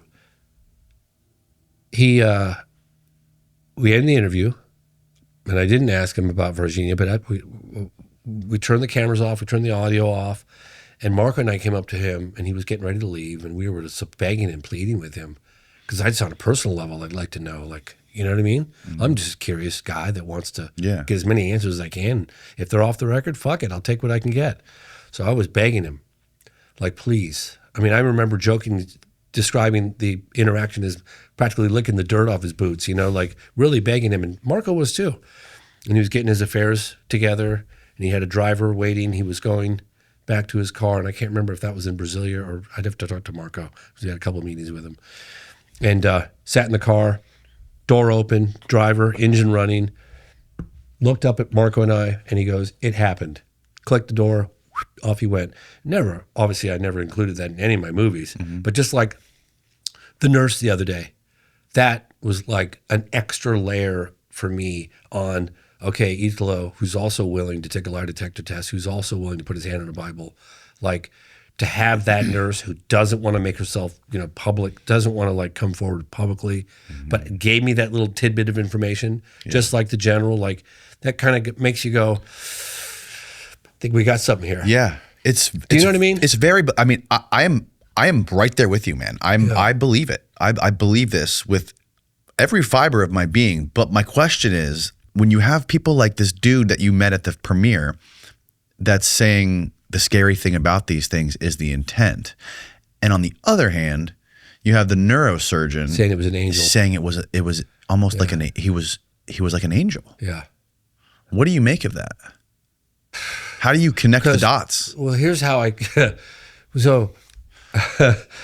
about all the different, and I am not like a Richard Dolan type, right? He's a walking encyclopedia. Yes. Stanton Friedman, walking encyclopedia. Yep. I know the cases that I know because I've done a deep dive, gone to the location, talked to the witnesses, you know, with Socorro, for instance. I mean, I went to the leading writer, Ray Stanford, R.I.P. Ray. Thank you for your contribution. Went to his house, spent a week with him, went to the National Archives, uncovered never before seen documents on the case, got to know his wife, got to know his coworker, got to know his daughter, got to know his son, Michael, like 5 years on that case. I mean, I know more about that case now that Ray's gone probably than anyone on the planet. Which case are we talking about? Socorro, New Mexico, 1964, close encounter of the third kind. My point is this. It's like what I know because of my personal, I didn't read it out of a book. Like I actually go to these locations, right? I go to places. And when I start putting all the different things that I've, you know, Travis Walton, I've looked into that case, not anywhere near as much as I did with Rua or Varginha or Socorro or whatever, or Roswell. You talked to Travis? Oh, hell yeah, many times. I went out to the location where he was taken. I talked to the other witnesses that were there. I've talked to the leading researchers. You believe him? Fuck yeah, I do. I do believe him. Yeah, I do. I mean, I went out there and I saw his reaction when he got to, and I met the other witnesses that were with him too. Right. I mean, it really fucks you up. I've been with him when he's frozen up, and I've had people from Rua freeze up. When I talk to them about, like, when you get to a certain point in the encounter when they had face-to-face contact with these creatures, I've had people just freeze up, just like stare at the camera. Josh Gates was with me when it happened with Travis. He just was like, we were like, hello, you okay there, buddy? Like, hello. We were interviewing a woman, Emma something. I have it on tape. And all of a sudden she just stopped. It was right when she got to the point of contact, allegedly in Rua, Zimbabwe with the creatures.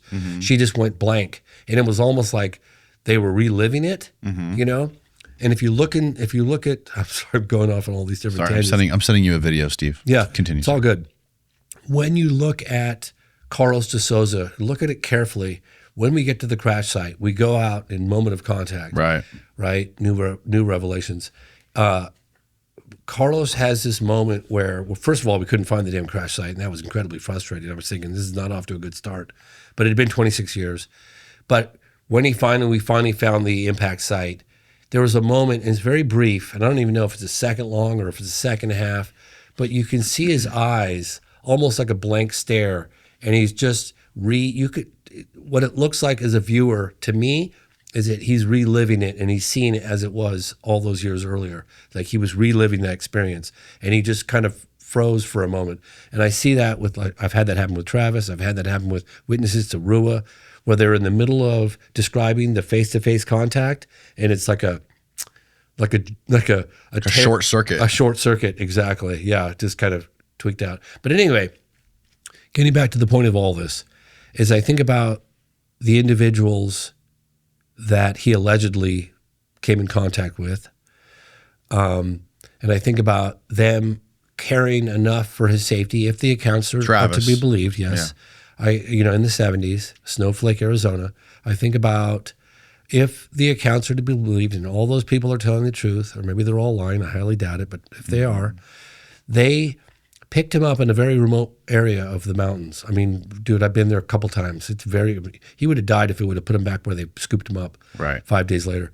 They put him in a little area where it was a dip down on the outskirts of town, right close to a phone booth, and they zipped down below under the cover of darkness, dropped him off. Again, if the accounts are to be believed, that's what happened. Dropped him off and left. So they cared about his well-being, but they didn't want to, they wanted to minimize any possibility of their exposure, right? Then I think about Betty and Barney Hill, okay? Think about that case, was it 61 in New Hampshire?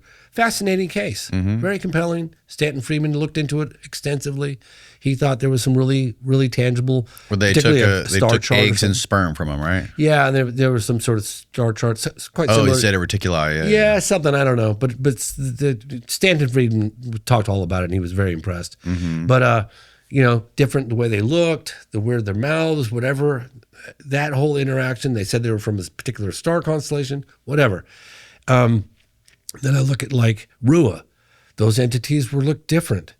And their interaction, they were warning the children of environmental destruction, technology, whatever, all that stuff. Then I look at, allegedly, the contact with the girls in Varginha, this creature. And I'm thinking to myself, are we dealing with one phenomenon, or are we dealing with like a whole array of phenomena, right? Like maybe it's all of the above. Right. Again, I don't know. I'd like to know, but maybe we're dealing with interplanetary, interdimensional time travelers. I mean, look out there into the night sky in the middle of the desert sometime. That's a big damn universe, right? I mean, it's huge. I mean, the billions and billions of possibilities. Right. So I don't know. Maybe we're dealing with all the above. Maybe there's a phenomenon right here that's interacting with us. It's always been around, and I believe that too. But maybe we get periodic visitation from outside, maybe interplanetary, maybe interdimensional, maybe time travelers. Maybe it's all the above. Honestly, mate, I really don't know. I'd love to know. But maybe sometimes I lean in that direction too. Maybe it is all the above. Right. Could be. I mean, why not? But I don't know. And I'd love to know. And I've told Michael Shermer of Skeptic Magazine, I was like, look, because he always goes, you can't just quickly default to it's alien or extraterrestrial. I'm like, I ain't doing that. Like, if a witness wants to say they saw an extraterrestrial, sure, have at it. I'll provide a platform. We'll hear what you got to say. But like, what I liked about Varginha is the girls were like, I don't really know what the hell this thing was. It wasn't human. I'll tell you that much. It was it was an intelligent being that was communicating with us. Yeah. And you brought up Spielberg earlier. Yeah.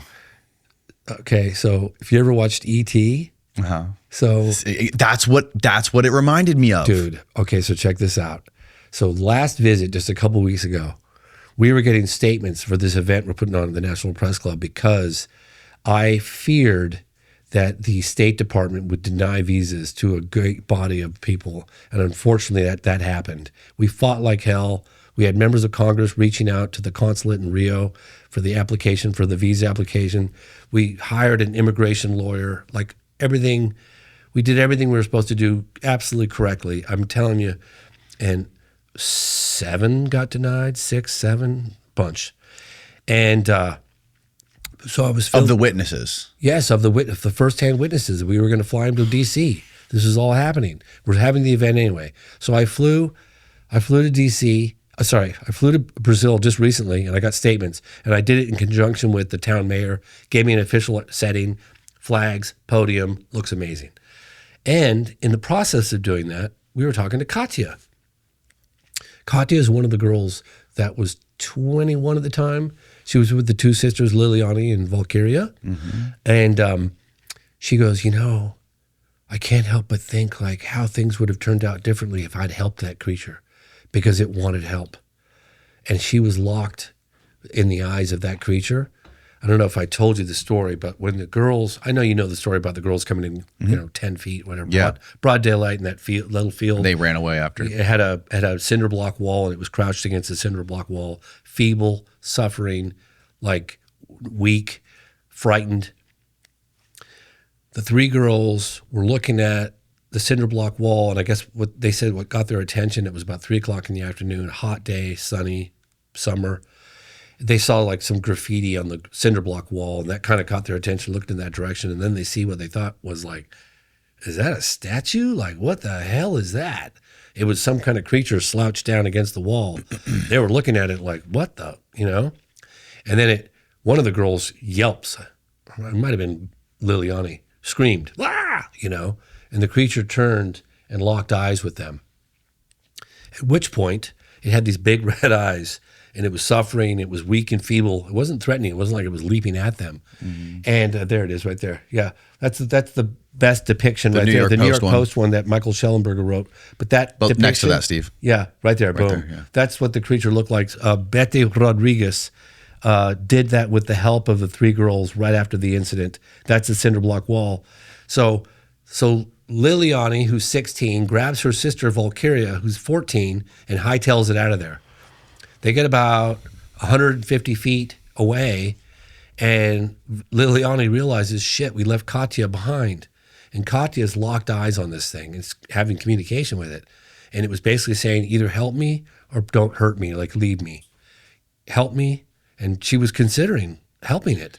And like, if she'd done that, and she's reflecting on that now, to this day, she's like, how things would have been different. Maybe it wouldn't have been captured. Maybe it wouldn't have been killed. Maybe it wouldn't have been end up in the hands of the U.S. military. Like I could have saved that thing. It's like what brought it home? Yeah, like or ET? well, yeah, but that's a whole nother conversation about the search and rescue operation, because that's one distinction that we made that you might have noticed the difference between the old version of Moment of Contact and the new version of Moment of Contact, because we met with, and I shot From behind the family, right? well, yeah, from the family behind. Well, that's when I started. I didn't quite put it together at the time. I kind of did, but I was like, oh, you got to be kidding me. This is an extraterrestrial, if the accounts are to be believed.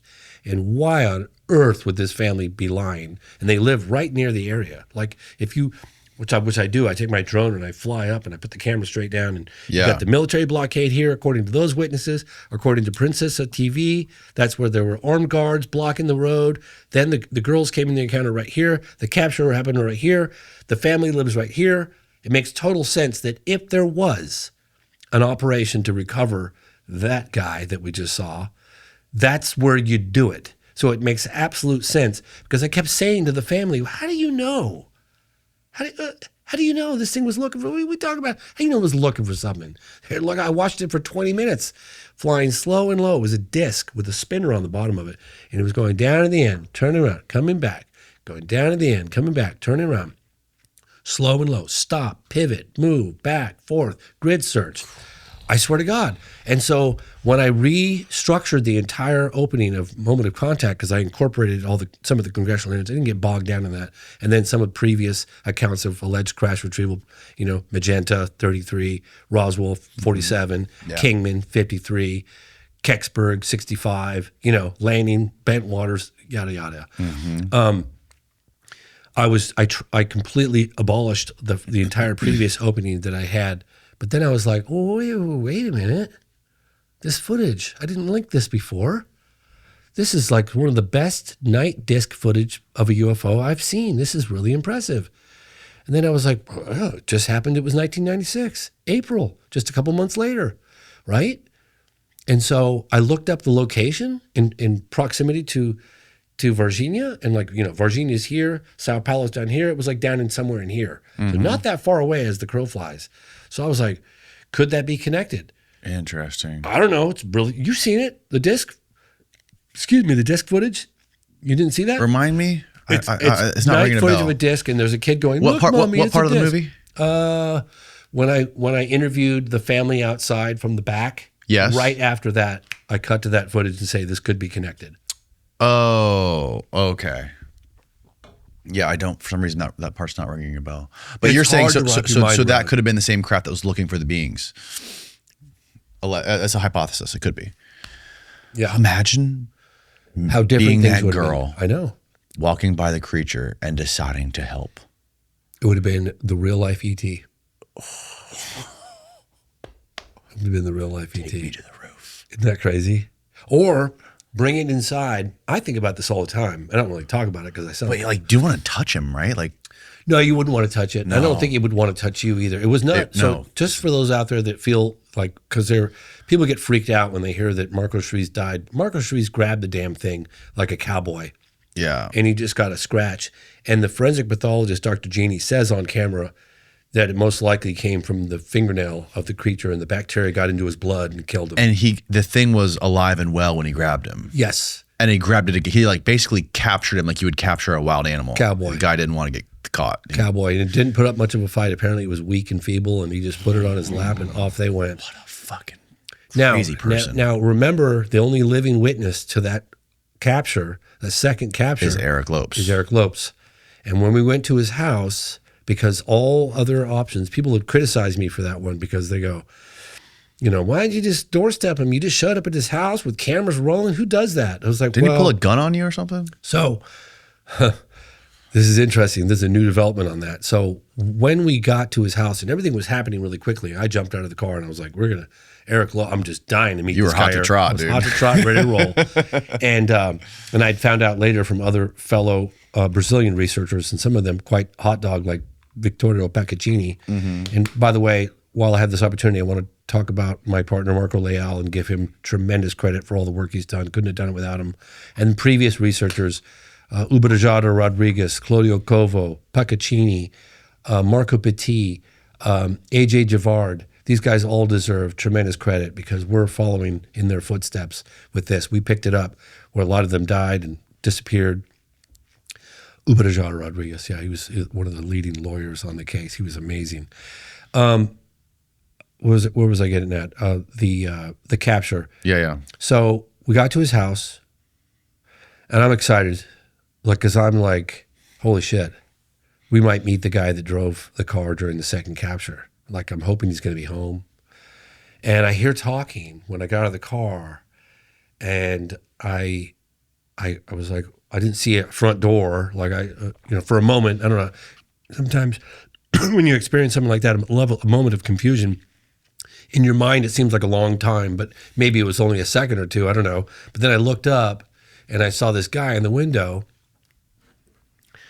and he had one arm like this with something in his hand, and then he had another arm under the table.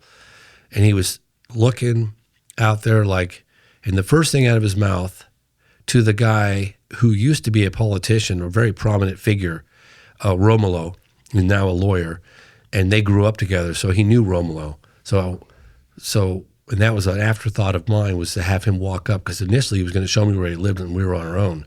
But then I actually asked him, can you actually take us up to his house? Walk out of the car and come with me. And I don't know if he would have just started shooting if he saw a gringo out there first, or who the hell knows, cameras rolling, I don't know. But I looked into this, and I didn't know who he was. I didn't know what Eric Lopes looked like, but I looked into his eyes, and I saw these eyes, like eyes. Remember I was talking about Pedro Aguilar's wife with the bulging? Yes. But this wasn't like bulging. This was like, if you could imagine harboring a deep, dark, profound secret for several decades, and how that would weigh on you and how that would affect you and age you and stress you. And I'm looking in these eyes, and I'm just like, fuck, who is this guy? Like, look at those eyes. I remember just looking in his eyes, like someone that felt burdened by some deep, dark secret, like if you could imagine the weight on his shoulders. That's what it looked like, okay? I just remember getting lost in his eyes. Well, he started threatening the bullets are going to start flying. My translators never once told me that's what was happening, which is we have a new person on board now. I'm not trying to criticize the previous, field translator, but I would have liked to have known that my life was being threatened multiple times. Seems relevant. I think so. And I kept pushing the fact, maybe it was just as well that I didn't, because I probably would have I don't know, maybe I would have left. But we got more information. He ultimately admits, I am Eric Lopes. But when we first walked up, he's like, if you're here to talk about the ET, Eric won't talk. He referred to himself in the third person, which is funny. It's like cops showing up at your house at a party, and the first thing out of your mouth is like, hey, there's no drugs in here, Mr. Officer. It's like, well, we didn't ask you that, but now that you mention it, you know what I mean? Like he brought up the ET like immediately. Like he knew that's... Wow. Do you think he could have been aware? Is there any way he would have been aware of you by that point? Like, could word have got... Because the documentary obviously had not been released yet. No, it hadn't. But is there any way he could have got tipped off by you, like being in the area? Well, that was probably one of the times when I was most freaked out, was we had just met with Military X, and then we doorstepped Eric Lopes, and then we were about to have a meeting with another individual that allegedly had footage that they were not going to take me, they were going to take Marco Leal, my partner, and say that he was the cousin of blah, blah, blah. And then the military base, as it started making phone calls to people that we just met with or that we were about to meet with. Now, whether Eric Lopes got a call or not, I don't know. But some weird shit happened afterwards. But and they called up the guy that we just met with, Military X, and they said, oh, there's an American film crew poking around. Did they reach out to you by any chance? And our Military X guy is like, no. Oh, good. Are you still living at this address? I go, how's the wife and kids? Good. Excellent. Well, if they reach out to you, let us know. Yeah. And he was like fucking freaked out. This is after he filmed with you. Right after we filmed with him, yeah. And then the individual that we were going to meet with that allegedly had footage, he gets summoned to the base. And he's been gone ever since. So I was just like so close, you know. But that was right around the same time with Eric Lopes, and Eric Lopes is military intelligence. So it wouldn't surprise me if he got a call, and he did good. I mean, you know, he told us he's going to shoot us and get the fuck out of here. So I found out two things after that. One is I contacted his wife indirectly. I can't remember who I did that through. Might have been Marco. Lopes' wife? Yeah, sorry, Eric Lopes' wife. Now, the interesting thing is, I'm not sure if you knew this, but so Eric Lopes married the sister of the deceased military officer who handled the creature, Marco Chereze. Eric Lopes married his sister. I think you said that in the movie. Yeah. I didn't say it in the movie. No? We talked about it. Okay. No. So then, I don't think I did. So then we contact Eric Lopes' wife after the encounter where he threatened to shoot us. And I might have apologized for doorstepping him or something, but I said, what's it going to take to get, because when I ask witnesses, I don't say, will you come forward? I don't ever do that. I say, what's it going to take to get you to come forward? Because then there's an opening, right? Yeah. It's like you don't give them that response. And I said, like, what are you going to take? What's it going to take to get your husband to come forward? She said, bring my brother back to life and then he'll talk. I was like, that ain't going to fucking happen. So then there was a security guard that we're friends with, and he's in the circle of, you know, security, police, that kind of thing. And I believe he met with Eric Lopes, or he met with Eric Lopes' friend. I think he met with Eric Lopes. And Eric Lopes said that he did have a gun and that he was about seconds away from, he was going to fire a couple shots in the air first. That's what he said. Yeah.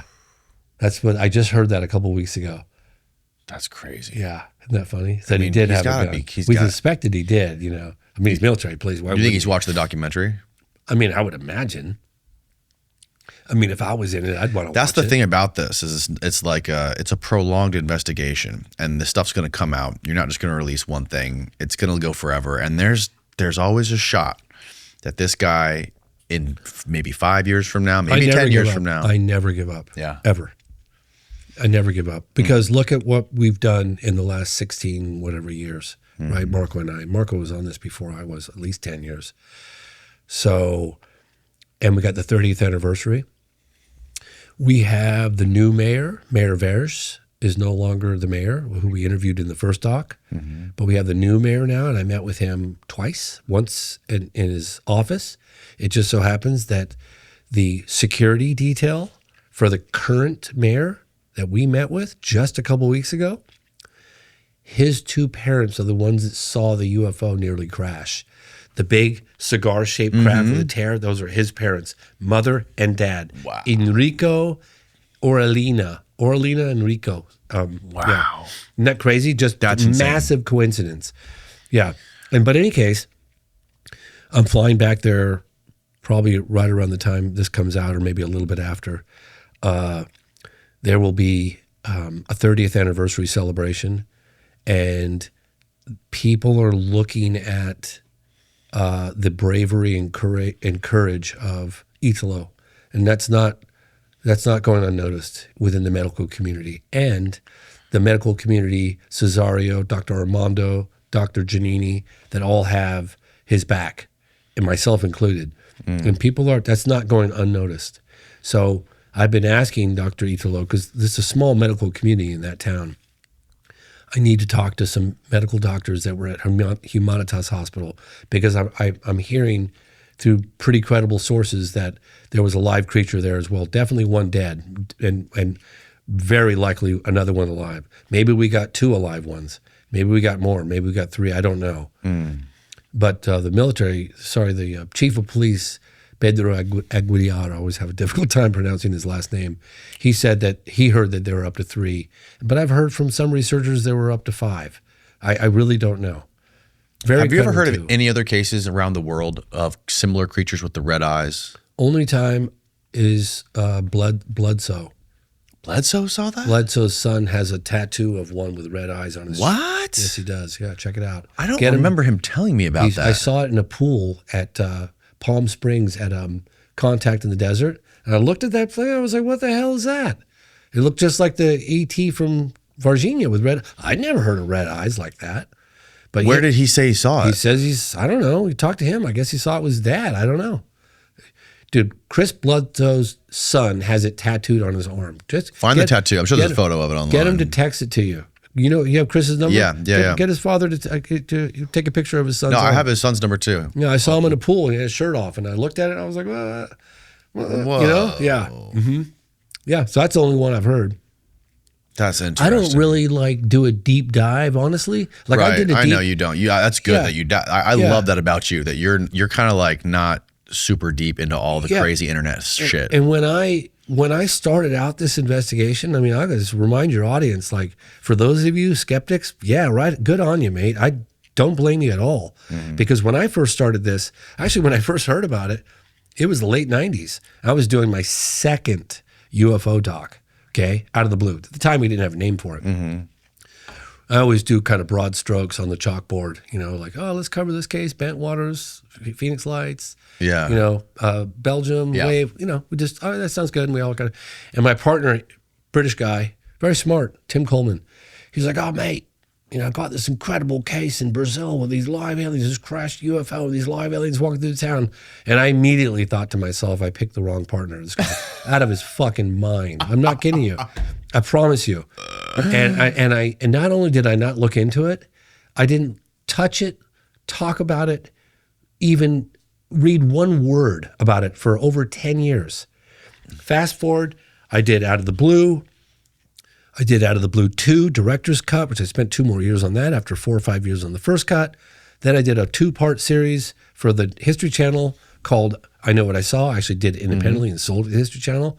Then I got invited to Brazil, and it must have been around 2010, would be my guess. It was after I Know What I Saw. And I got invited to speak at a place called Barueri, which is the south of Sao Paulo, on the beach, on the coast. And right before I left, I got a phone call. I'm talking to this guy who's high up in the entertainment industry. He's always been very influential behind the scenes. Jeff Sagansky, I'm sure he's fine, me telling you this. And Jeff goes, and I had a lot of respect for Jeff. I mean, he helped me get sales with, I mean, he was always like introducing me to various people. Hey, give this kid some, you know, meet with this guy. You know, he was always very helpful.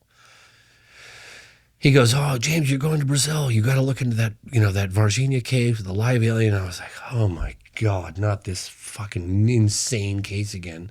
I was like, yeah, Jeff, yeah, sure. Yeah, no, for sure. Yeah, no, it sounds great. Yeah, I'll definitely do that. Yeah, for sure. Click. And I was like, I'm not spending 1 second on that case. I arrived in Brazil. I ended up meeting with nuclear physicist and UFO researcher Stanton Friedman. Oh, okay, yeah. And he's the reason why a lot of us know about Don Schmidt and Kevin Randall. We know about Roswell today is because of the research those guys did.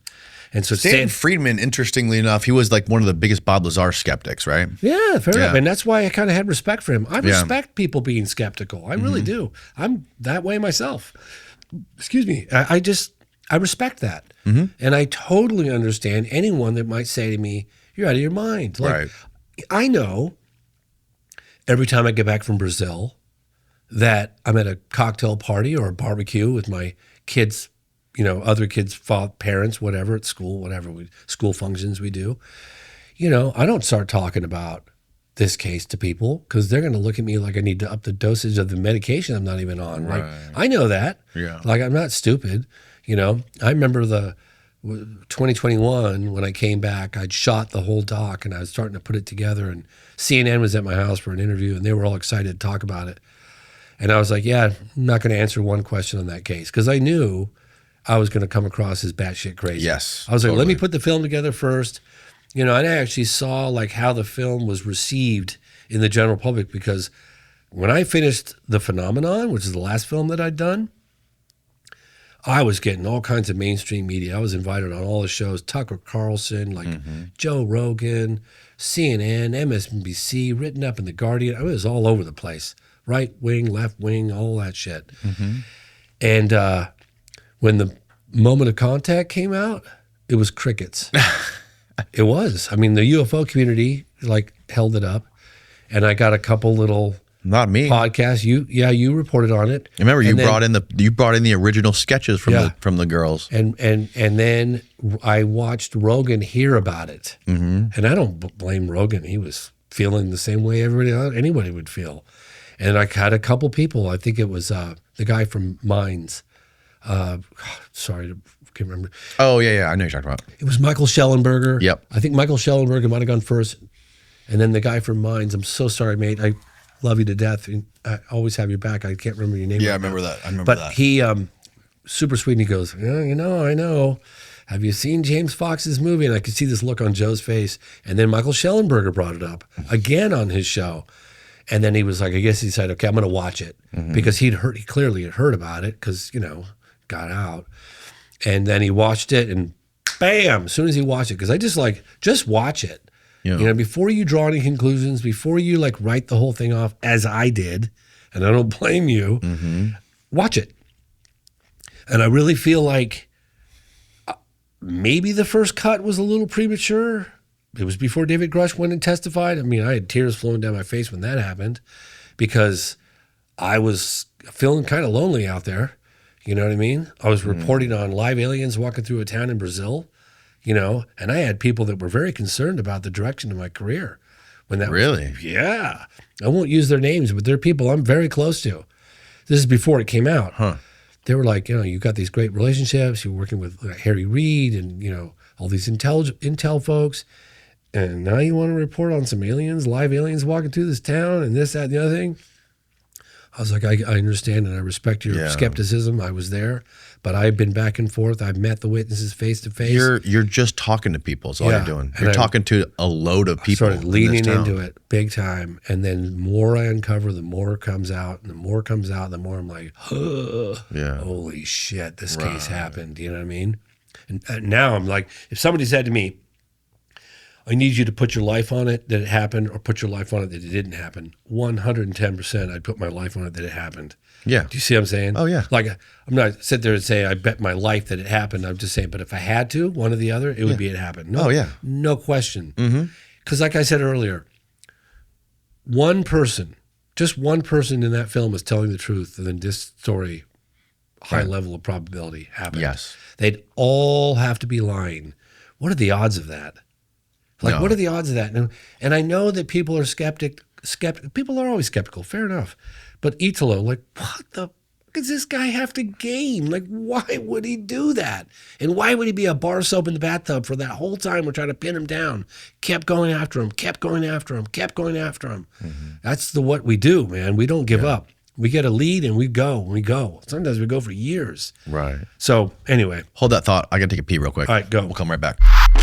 So one of the documentaries that blew my mind, out of all the UFO documentaries I've watched, the one that really kind of reshaped my perspective on everything was the one about Paul Bennewitz. I never saw that one, I don't think. Yeah, it followed, I think his name's Rick Doty, right? Or Eric Doty. He was a debunker or something, right? Or disinformation guy? Rick Doty, yeah. He was a disinformation guy for the Air Force, I think. Yeah, he was. And there was this dude, you know who Paul Bennewitz is, right? I've heard the name, yeah, definitely. Yeah, so Paul Bennewitz was he was a UFO researcher in the 80s, I think. It's been a while since I've talked about this, so I'm kind of a little bit fuzzy on it. But he was researching UFOs in the 80s. He was living in Nevada, right next to a big Air Force base there where they were testing stuff. And he was, he was an American businessman and UFO investigator. Okay, so here's the story. So he was filming and taking photos of what he thought was UFOs, right, around this military base or around this Air Force base in Nevada. And he was a part of MUFON in the area, and he was getting real photos, and he was bringing it and people were talking about it or whatever. So Rick Doty got assigned to go investigate it. So Rick Doty knocked on his door, introduced himself. 90s, 80s? I think it was the 80s. When did was he getting photographs of discs or what? Do you know what I mean? Do we have any photographs that he took that we have? No, it all got taken. Okay. Oh, shit. Typical. Bennewitz was the target of a government disinformation campaign. Does it say what year, Steve? Projects Gatsbury was the cattle mutilation stuff. Let's see here. Was it I remember KPI. 89. That sounds right. 88, 89. Okay. So UFO Cover Up Live, is that the one you're talking about? Yeah. So I should watch that. I'll watch no. that. The documentary is called Mirage Men. Oh, okay. Yeah, I heard about that. It's a fantastic film. Okay, Man. I'll watch that. Was it like done by some dudes in Britain? Netflix? Funny enough. Netflix or? I think I watched it on Amazon. Amazon Prime. I'll check it out. Anyways, super like weird artsy filmmaking style. Love it. Like one of my favorite styles of filmmaking. It reminds me kind of reminded me of a Harmony Korine movie. Anyways, so Bennewitz got visited by Rick Doty. Rick Doty found out everything that he saw, and Rick basically in this movie, they're interviewing Rick, and he's like, yeah, they figured out that what he didn't know was that the stuff that we were testing was our stuff. He thought it was UFOs. So what they did... Who said that was our stuff? Was that Rick Doty? Doty said that. To him? Or to the cameraman in the documentary. Okay. So Rick Doty goes back to visit Bennewitz and goes, holy shit, man, you found some fucking aliens. And then the NSA moves in across the street from Bennewitz's house, and they start beaming signals into Paul Bennewitz's house saying that some sort of like radio transmission, because he was using all kinds of stuff to like sort of like listen to radio, and like he was like really getting nerdy. He's an engineer too. He was an engineer. Yeah. So they were somehow, the NSA moved in across the street, and they were somehow beaming signals into his house saying, we are an alien civilization. Our planet ran out of water. We are on our way to planet Earth right now, and we will be there in a couple years or whatever. We're going to suck your well dry. Yeah. And so they were gaslighting him to believe that this is some sort of alien race that's coming to the planet Earth. They knew he was a huge part of MUFON, and what they thought was, because they wanted to get him off the trail of that this was U.S. technology, because the military and the Air Force knew this, because this is during the Cold War. They knew that the Soviets had infiltrated MUFON because they wanted to figure out what we had, right? So there were Soviet spies that were in the MUFON community there that were trying to get a better idea of what was going on as far as like secret military stuff the U.S. had going on.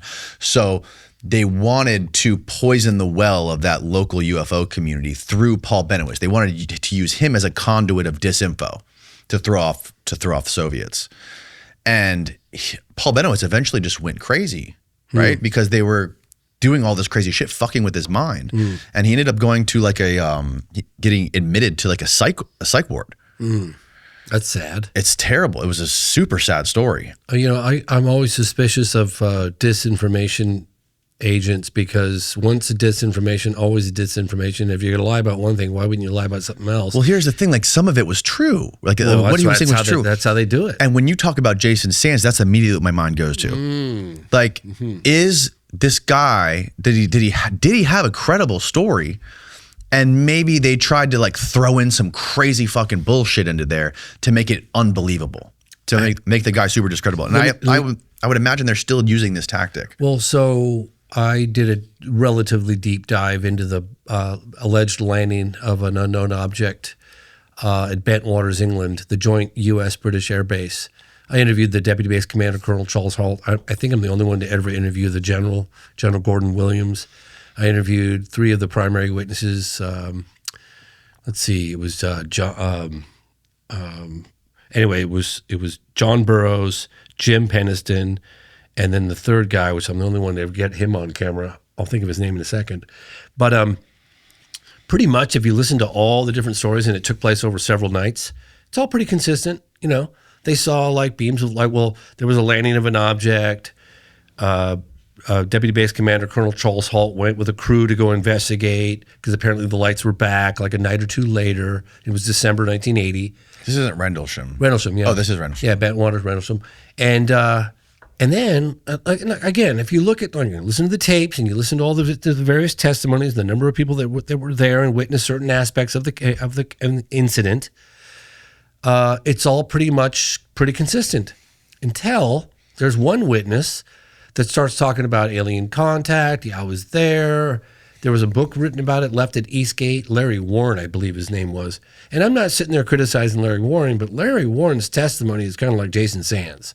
It's like, yeah, this incident happened, then he just goes off the handle. And I was thinking to myself, and then I was talking to Deputy Base Commander Charles Halt, Colonel, and he goes, this plane came in from Germany. There were all these guys in suits from some unknown government U.S. agency. They were subjecting the witnesses, my men, to sodium pentothal. They were combing through all the evidence, allegedly took the photographs, said they didn't come out, like just all this stuff, right? He goes, yeah, they were here. And then, I don't know, however long, how many years it was later, Larry Warren comes out and starts just talking, just it's so inconsistent with every other single witness at the base. It's like, okay, did they take him and subject him to false memory or inject something into his memory? I don't know. I have to consider that as a possibility because it's certainly a great way to muddy the waters, right? Yeah. You get someone there and all of a sudden it just goes sideways. It's like, oh, wait a minute. You know what? I think I'm done with this case. It's a very effective campaign. Yes, I think so.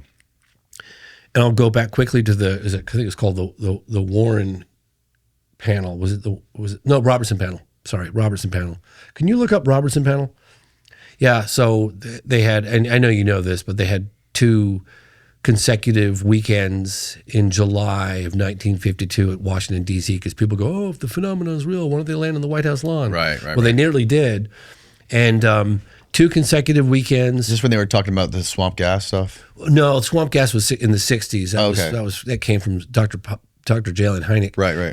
But this was intense because you had the Robertson Panel was a result of 2 consecutive weekends at the White House, Capitol building, objects, swarming UFOs, military jets scrambled, they had authorization to fire at these things. Yep. There was a massive press conference. It's on, just go to any archive, look up front page of the news. It was in the newspaper. Front page everywhere across the country.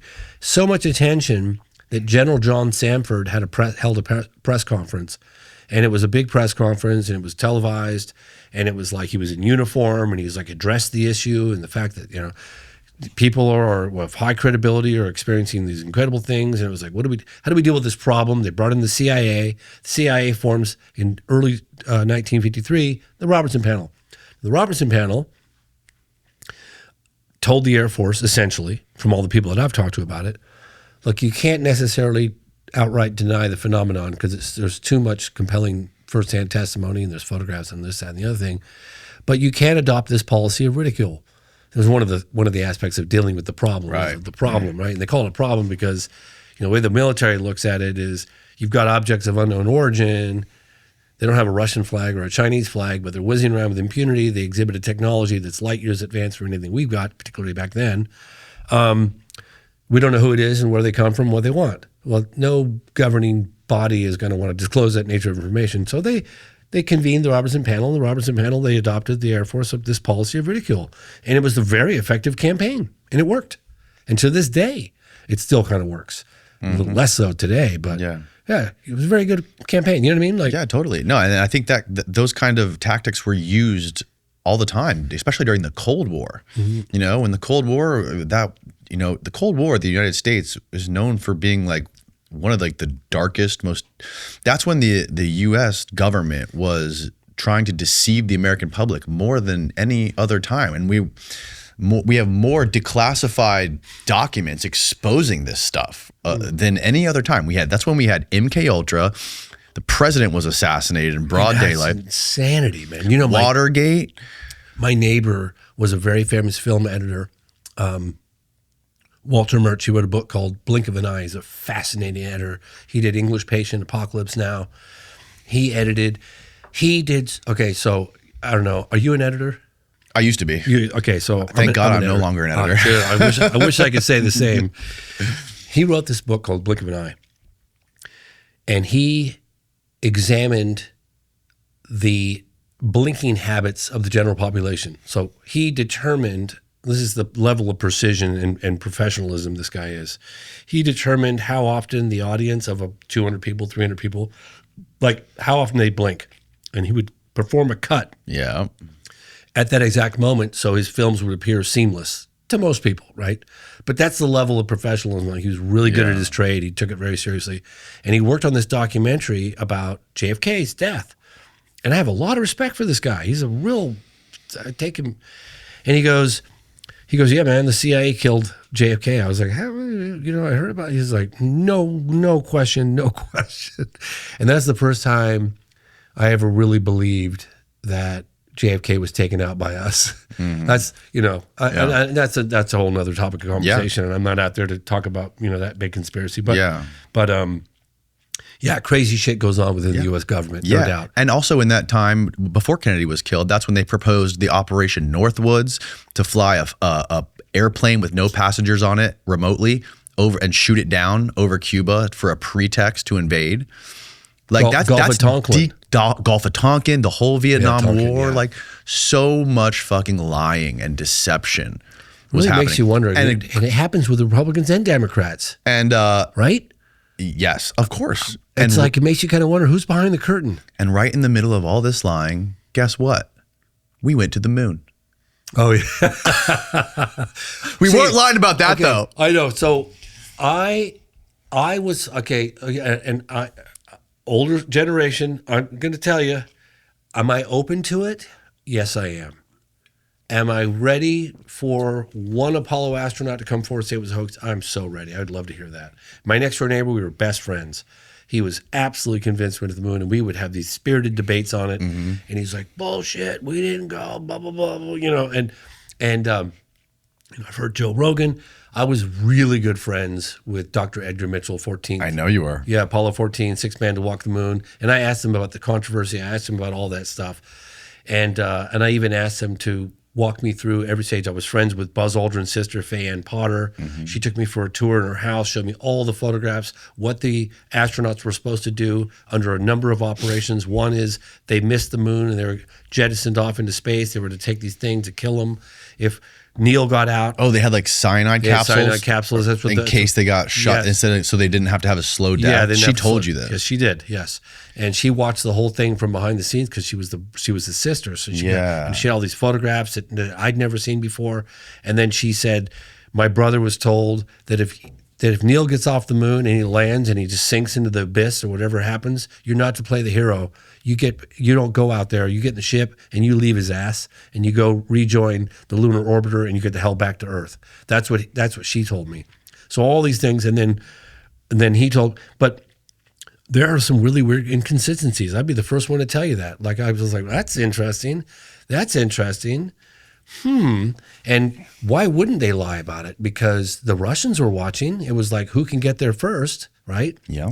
So it makes perfectly good sense that we would lie about it and stage this huge hoax to let the Russians know, hey, we're the king of, So I'm open to it, but he told me in such vivid detail. He had to be Did such he really? a good, yes. I closed my eyes and I told him I want every aspect of going to the moon. I want you to tell me everything.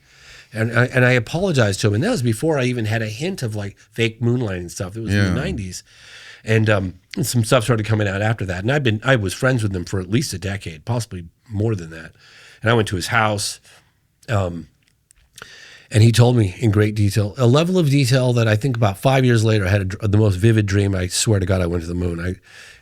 What it was like, the translunar go around the Earth, and they have to turn on the rockets. They have to get the trajectory just right. Translunar injection. Translunar injection. Yep, exactly. Translunar injection. He goes, James, if we got off just a microscopic, he goes, we would either hit the moon or we'd ricochet off and be out in outer space. He said, it had to be perfect. And then I said, what was it like on the way to the moon? He goes, well, I watched the Earth get smaller and smaller, the moon get bigger and bigger. But other than that, he goes, I might as well have been in a simulator because I was so focused on the task at hand, I didn't really pay attention or have time to absorb like what we were actually doing. And then he said when he got to the moon, it was his job to land the lunar lander, and they had to separate from the lunar orbiter.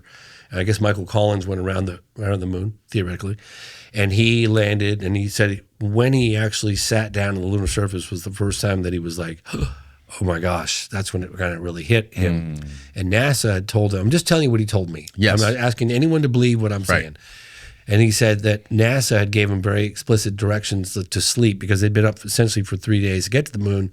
And so they instructed them to sleep. They got in their hammocks, and he said he could hear these like macrometeorite. Micrometeorites? Macrometeorites pelting the skin, like you could hear it laying on the surface of the moon. That's what he told me. Yeah, he said you could hear it. And they were sitting there and they were so excited. They were like, we're on the surface of the moon. They're like, screw it.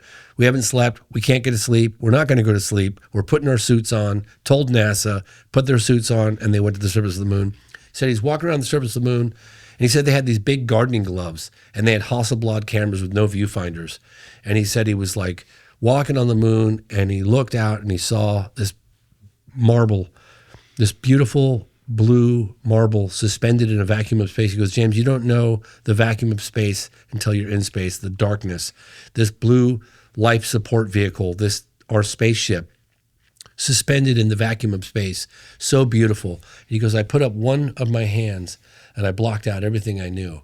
And then when he was coming home after they reconnected with the lunar orbiter, and then they did a trans-Earth injection back, he said he had a couple of days to reflect on what he was actually doing. And that's when he had this incredible epiphany. Again, I'm just reporting what he told me. Mm-hmm. He said he had this epiphany. He founded the NOAA Institute to understand it better, of this deep sense of interconnectedness, the molecules this of his body. Overview effect. There's a connected, he could feel the molecules of his body connected to the spaceship, connected to the stars, like it was all one. It was all one creation, one living consciousness, one thing, right? He could feel it. And he did some experiments with ESP as well. Yeah. That he said were quite successful. Like they would project. I don't think he told NASA about it at the time. It leaked out later because he was like, "I'm going to tell him I'm doing ESP, connection." So he like brought some cards with him or something. I would have to dismiss his entire testimony. And if but again, I'm not here to debate whether we went to the moon or not. I'm just saying that I'm not sold that we didn't. I'm not sold that we fully did, because there are some discrepancies and some things that have been pointed out to me that does make me scratch my head. I brought this up with a guy who's a physicist, and he knows everything about NASA. And I said, give me your best shot. Give me 10 reasons why I went to the moon. It's a guy that I used to work with, Ben. Mm-hmm. And he's like, you could see the reflectors. You could see this. We still have the crate, the machine is still on the surface. I was like, all right, that's pretty compelling. Yeah. And then you hear 10 of that, well, we didn't. And that too is compelling. Mm-hmm. So shit. I'm in the same boat as you. You know what I mean? Like, I'm not convinced we went, and I'm not convinced we didn't. Yeah. But having that connection to Apollo 14, Edgar Mitchell, man, and why would he lie? Well, I guess he would lie to me, but he told a pretty convincing lie, I got to tell you. There was a TV show that came out, I think in 2000s. You could probably find it, Steve, in England, where they convinced a group of, this was like a reality show, where they successfully convinced a group of people that they went to outer space. No way. Yep. Well, I mean, didn't Kubrick, didn't he do? He actually did. Okay, so I brought that up with Edgar Mitchell. I said, hey, there's some inconsistencies and shadows and light sources, and this and that. And he goes, James, we had these Hasselblad cameras, no viewfinder, big gardening gloves on. Quite honestly, it wouldn't surprise me, the whole world watching. The biggest, most expensive operation in the history of mankind. Mm-hmm. He goes, it wouldn't surprise me, just because they'd have to produce some high quality, good imagery to the world, that maybe they did some stuff as a plan B that leaked out. Who said that? Edgar Mitchell told me that. Mitchell said that. He did. He told me that from his mouth to my ears, that it wouldn't surprise him. He didn't say it happened, but it wouldn't surprise him if that did happen. That's what I would say. I wouldn't say that we absolutely didn't go, but I would very confidently say that footage was sketchy, cooked up and sketchy. Like, imagine, and Steve, find the video on YouTube of the lunar module leaving the first surface of the moon again, the one that we pulled up with Duncan. Imagine that we had never gone to the moon, and I said, James, I went to the moon. You're gonna be like, get the fuck out of here, Danny. Like, no, I went to the moon. I'll show you the footage. Now pull up the footage of that lunar module, and I'm going to show you evidence that I went to the moon, James. Right? The most extraordinary feat of mankind ever. Yeah. I'm going to show you the footage right now of my spaceship. Ready? Yeah. This is my spaceship.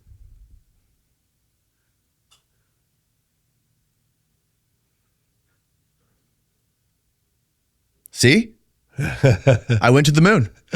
That's my ship. Yeah. And another crazy thing. Have you ever heard of Jolly West? So they would have had to have left that camera on board. That camera would have had to transmit. They left that camera on the moon. On the moon. Yep, and they had it remote control because it pivots up. Too, And there was like a 5-second delay. There was a 5-second delay. Yeah. Well, Faye Ann Potter, and I can't believe I never got her on camera. It was Buzz Aldrin's sister. Space Cadets. That's the reality show where they convinced the people they went to space. Oh, really? Yeah. There were two people that, two sightings that her brother had. One was as a fighter pilot, and he chased a disc. And this is Buzz Aldrin, who's still alive. Dude, I had Buzz Aldrin's number. Why don't you get him on the show and bring this up with him? I would fucking love to. He's going to die. I know. I had the guy in He's here in his a couple 90s. weeks ago. I got his number. I'll give it to you. Listen to this. I had the Invite dude. him on the show. I would love to. If you have his, I would fucking love to. I got his number. I just had Charlie Duke in here. On Apollo 16 with Bart Sibrel. Yes, the number one I denier. saw some of that. Yeah, how did it go? So Charlie Duke is the 12th man to walk on the moon on Apollo 16. He's one of the last 4 living. Did you believe him? I don't know.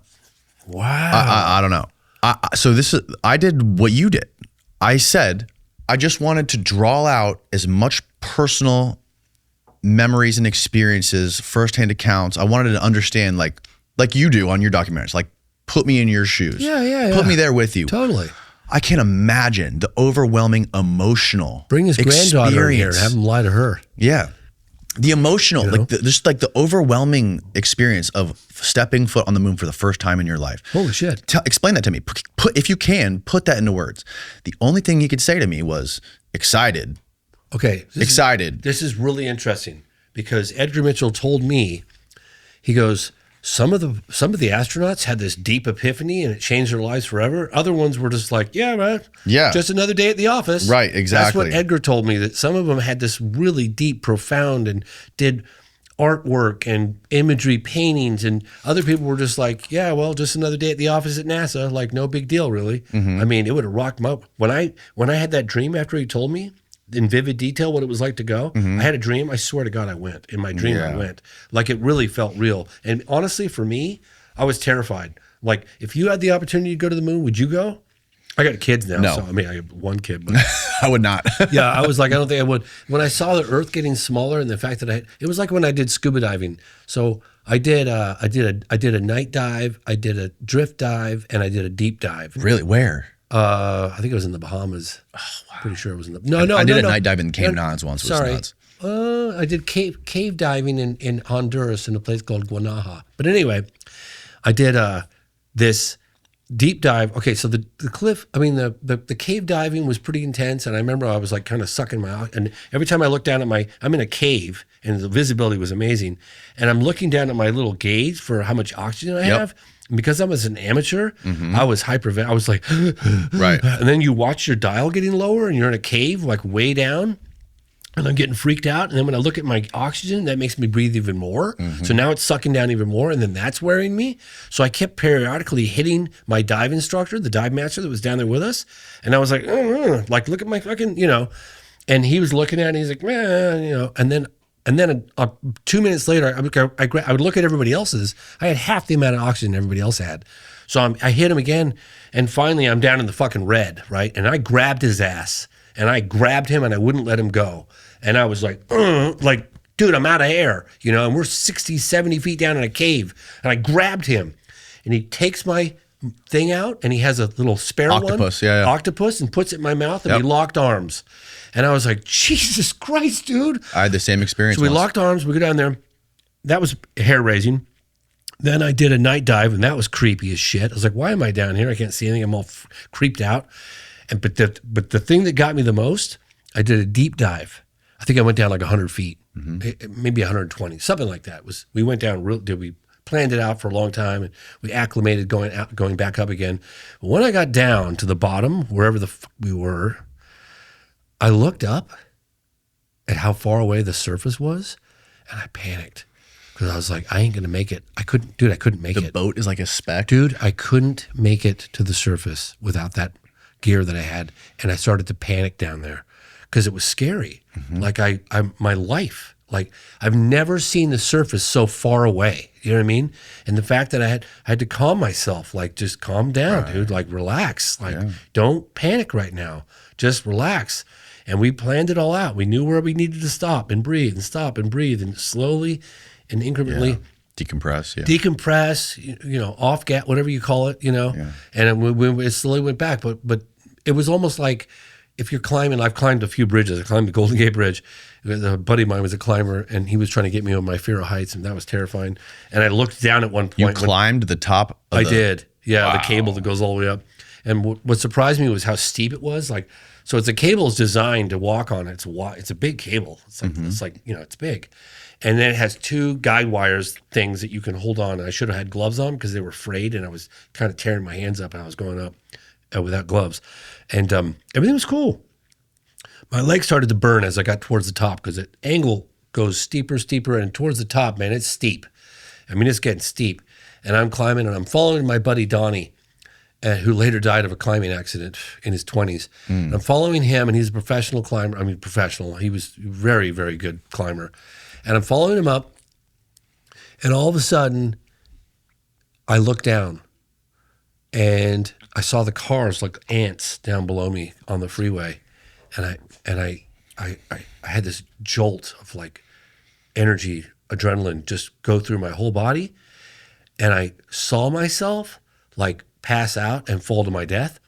And then it got even more intense, and I was fucking panic mode. I really was. And Donnie caught, and I was about 3/4 of the way up. I was panicking, dude. It wasn't hard to hold on up there, but I felt like I was going to pass out from the intensity of it. Like I don't know. I was losing control of my own body. And I panicked, dude, really big time. I never felt that way before in my life. I mean, I kind of panicked when I was 120 feet down and looked up at the surface. But it was pretty dark too. Donnie saw what was happening. He was a climber, and he goes, don't look down, dude. Look at where you're going. Stay focused. Breathe. Follow me. Like, come on, stay focused. Thank God I was with him. And then I stayed focused with him and got to the top. When I got to the top, I told Donnie, it was like 3:00 in the morning. I was like, dude, I'm getting arrested. Get the helicopters. I ain't going down there. I'm not doing it. He's like, oh, don't worry. I don't care about the consequences. They can lock me up in jail for 6 months. I don't care. I'm not going back down. He eventually talked me down into it because to go down, you're standing there and the cable just goes down into the void, like down super steep. And you're going like this, going down. Dude, it was terrifying. Like, and it wasn't so much that the physical feat of like, it was that physically challenging. I mean, sure it was, but it was the mental part of it. Yeah. Like when you look at that climber, Alex Honnold. Oh yeah. He's like going up the face of this, like, what is he, 2,000 maniac. Feet, one slip and he's 1,000% dead. Okay? No safety tether. And he's like whistling Dixie, dude. It was all in his mind. He's totally fine. When I get on a really high or just those kind of things, I feel like I lose control of my own body. And I don't trust that feeling. Hands start sweating. Hands start sweating, and I start going to worst case scenario. So anyway. I'm the same way. I digress. Yes. No, that's that's crazy to me that there's some of those guys that that went to the moon allegedly, and they just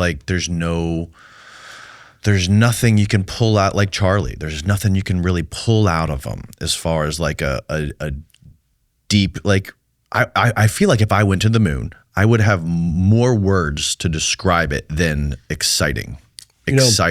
So Buzz Aldrin, I don't know. There was a guy that cornered, he was going around in the 90s and he was cornering various Apollo astronauts. And this is the guy I had on. Put your hand on the Bible. Buzz punched him in the face. Yeah, Buzz punched him in the face. Now, he did that to Edgar Mitchell. Did you ever see that? No. Yeah, he did it to Edgar Mitchell. Oh, into his house. Yes. Yes. And then he says, you want me to call the CIA, have him whacked? But hold on. But he does put his hand, he does say, Edgar Mitchell does say, I walked on the moon. Really? He does. I just saw it the other day. Because your show, I forgot that you did that. Yeah. It sucked me in because I'm always curious. And I was talking to Jesse about it. And Jesse's like, because Jesse and Joe Rogan were talking about it. Yeah. And I said, Jesse, what do you think? Jesse's a smart guy, man. Yeah. Like, when Jesse speaks, I listen. I'm like, hey, okay, let me hear it. And Jesse's like, well, there's this inconsistency and there's that and da-da-da-da. And so then I watched some of your show and I was like, wow, this is a great idea.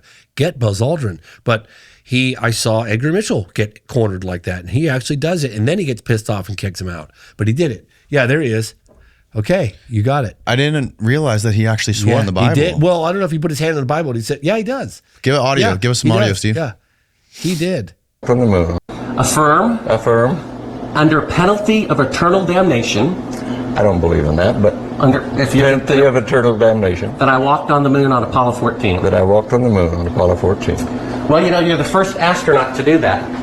We asked 6 other astronauts to swear on the Bible, and they refused to do it. Now he gets Wow. pissed off. Wow. I don't particularly like to take oaths like that either, because I don't accept the Bible as the gospel of anything except a historical record. But we did go to the moon. You bet your sweet ass we went to the moon. So You here's bet your where, sweet ass we went to the moon. here's where I'm at with That's it. the guy that I knew for That's 10 crazy. years. That's crazy. Yeah, he Been to his conveniently house. Met with him multiple times in California at the Snoetic Institute. Like, Bart conveniently never mentions that. Bart also does a lot of other things, like he pulls up evidence. that's not nothing. It's not nothing. Right? That's something. And Bart on that podcast, he brings forward a lot of evidence with no source. He goes, he shows some footage that he found of like Putin watching an AI that says that the moon footage is fake. And I'm like, where did you get this? Because I saw it on Fox News like 10 years ago. I'm like, well, where's this? Pull it up. Yeah. He's like, I don't know if it's still on there or not. Like, Faye Ann Potter told me that her brother had a sighting on the way to the moon. And she told me that before any of that shit ever came out. She said they saw something that followed them to the moon, and she wasn't sure for how many days. But she told me, Faye, I swear on my life, Faye Ann Potter told me that.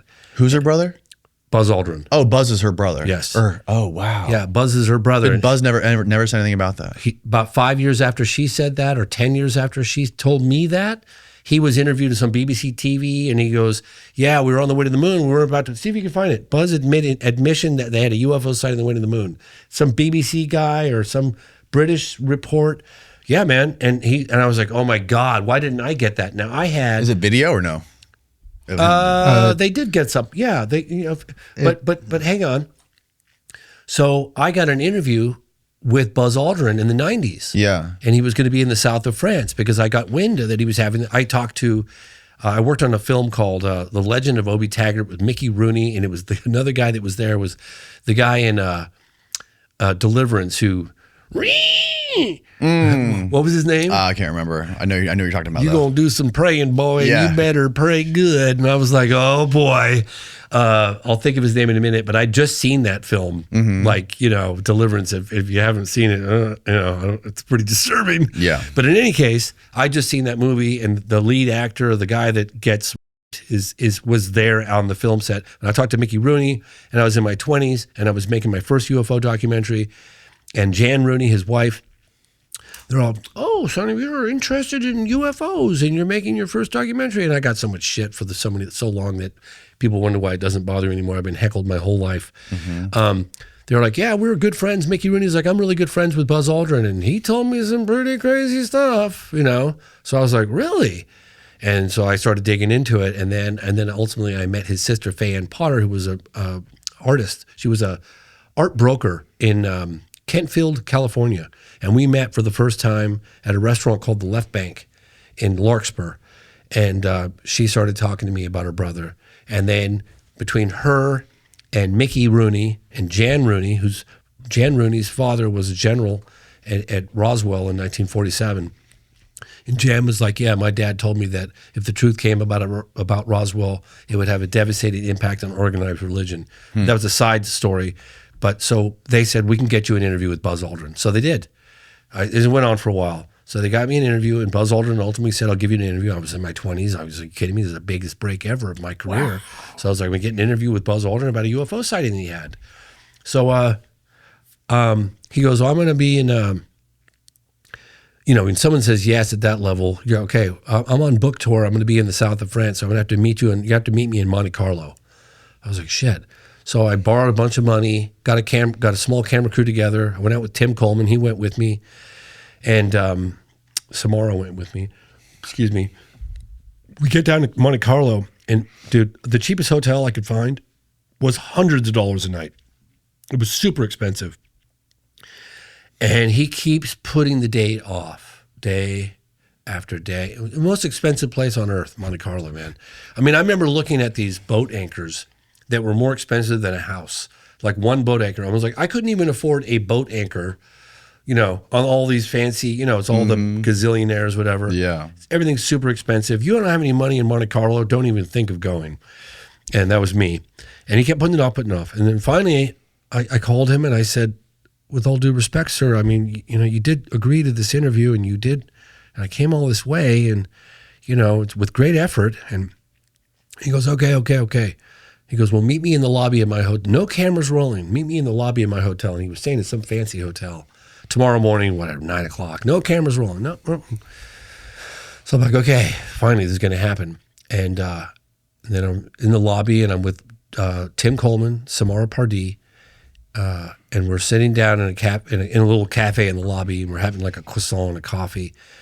And the concierge comes over. He's like, Mr. Fuchs, you have a telephone call? And I walk over and take the call. I'm not going to do the interview. I said, I mean, dude, I was so devastated. I was like, I'm sorry. What do you mean you're not going to do the interview? I can't do it. He goes, Paul Allen just said that he's invested in SETI, Search for Extraterrestrial Intelligence. And now he's getting, you know, berated in the media. And I'm trying to get funding to get a rocket developed to allow citizens to go into space. And I can't possibly jeopardize that initiative talking about UFOs. And my experience doesn't matter, or my sighting doesn't make any difference. Why would it matter that I'm coming forward? I said, well, with all due respect, sir, like it takes people of your stature to come forward to help elevate the phenomenon in the story. I mean, your story is of tremendous importance, you know? And he didn't say I didn't see a UFO or I never had an experience. He just said, I'm not doing it. And that was it. Wow. And then, I swear to God. And then, like, probably about 10 years later, I'm going to guess around that, I broke a big story on the Phoenix Lights case where I had the governor, Fife Symington, and we got invited on Larry King.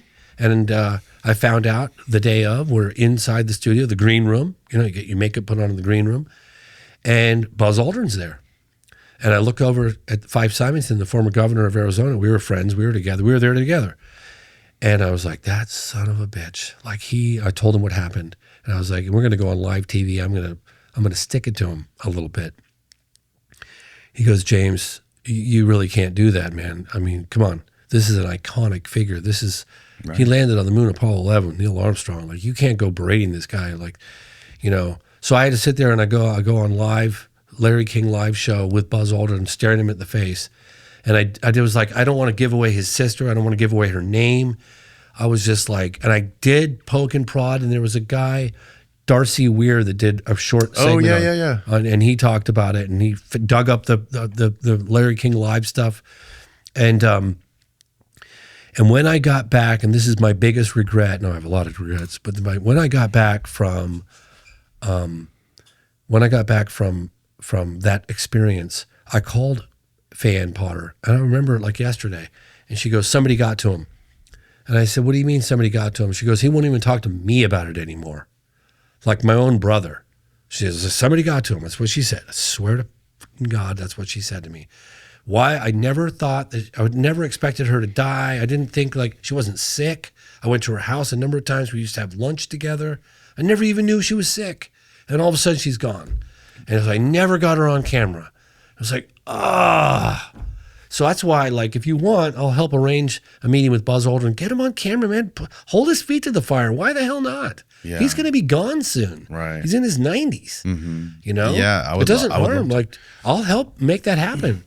Yeah. And like, also Neil Armstrong, he did 2 interviews in his entire life. You're the first man to walk on the moon. Yeah. The biggest achievement of mankind, and you do 2. One of them was what was it, the 20th or the 50th anniversary of the moon landing, and it was like this cryptic message that he said, like that was weird. The hidden truths will be revealed. The maybe removed truths, secretive layer. Couple of things. Okay. When they got back and they were put in that quarantine, they looked like they'd seen Jesus. Yes. Okay. They were either burdened, in my humble opinion, and I could be totally wrong, two options. One, it was a big hoax. Two, they had an encounter with a UFO or whatever, and they were told to shut your mouth about it. And that would give a similar reaction, in my opinion. If you went out and you had an encounter with a UFO in space, that would rock your world. Yeah. And you came back and they said, you Yes. shut your pie hole. That never happened. That could have happened. I don't know. It could have. According to his sister, they did see something. And according to Buzz Aldrin, he did see something. He admitted it on camera. He said it was, they didn't want to bring it to the attention too much to NASA, but they were asking like, where's this one thing jettisoned? Is it there? And it's like, no, it's not that. And they eliminated all these things. And they didn't want to say, hey man, we're being followed by a UFO, because they were worried that the mission would be scrapped. He says it. You can look it up. Anyway. Yeah. And then there's like Michael Collins, who was on that first panel, that first interview that they all did after the mission, right? Where they all looked like they saw Jesus. The one guy's like, I don't remember seeing any stars. Remember? They're asking about the stars. Like, I don't remember seeing any stars. Then he releases a book a couple years later where there's a whole chapter. The stars were so magnificent. The stars were beautiful. Just like so many weird things like that, you know, like on top of the fact that all of the data and the telemetry data and all the technology was accidentally destroyed.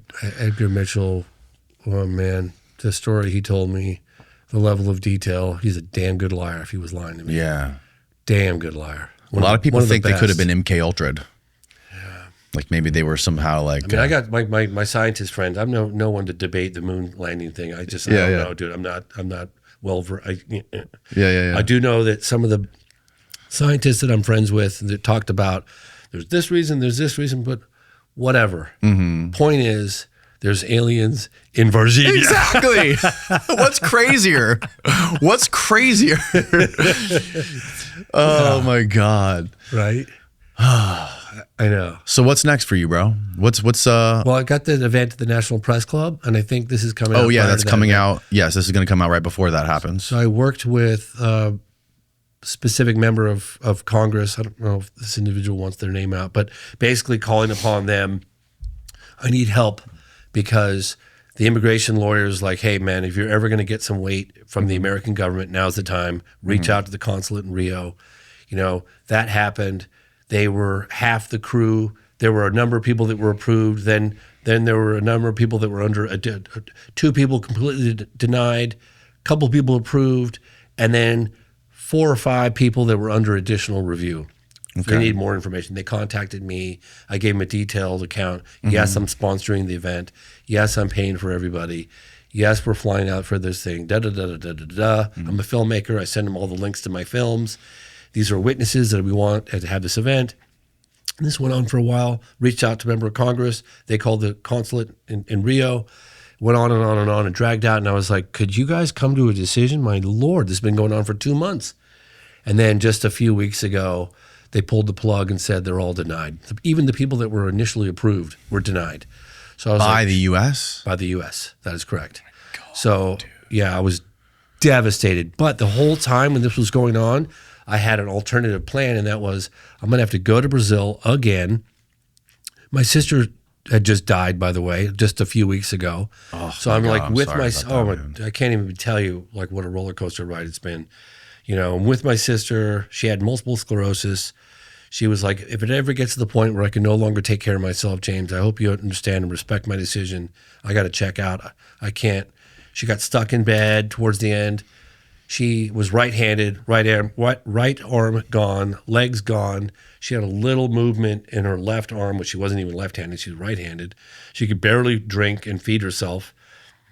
She could speak fine. She was, you know. And she's like, if it gets to the point where I can no longer go to the bathroom by myself, get out of bed by myself, I'm done. And I need you to respect that decision. So she did she had to go get a medical and psychological evaluation and to help the process legally. Yeah. And so this has happened. I'm dealing with that.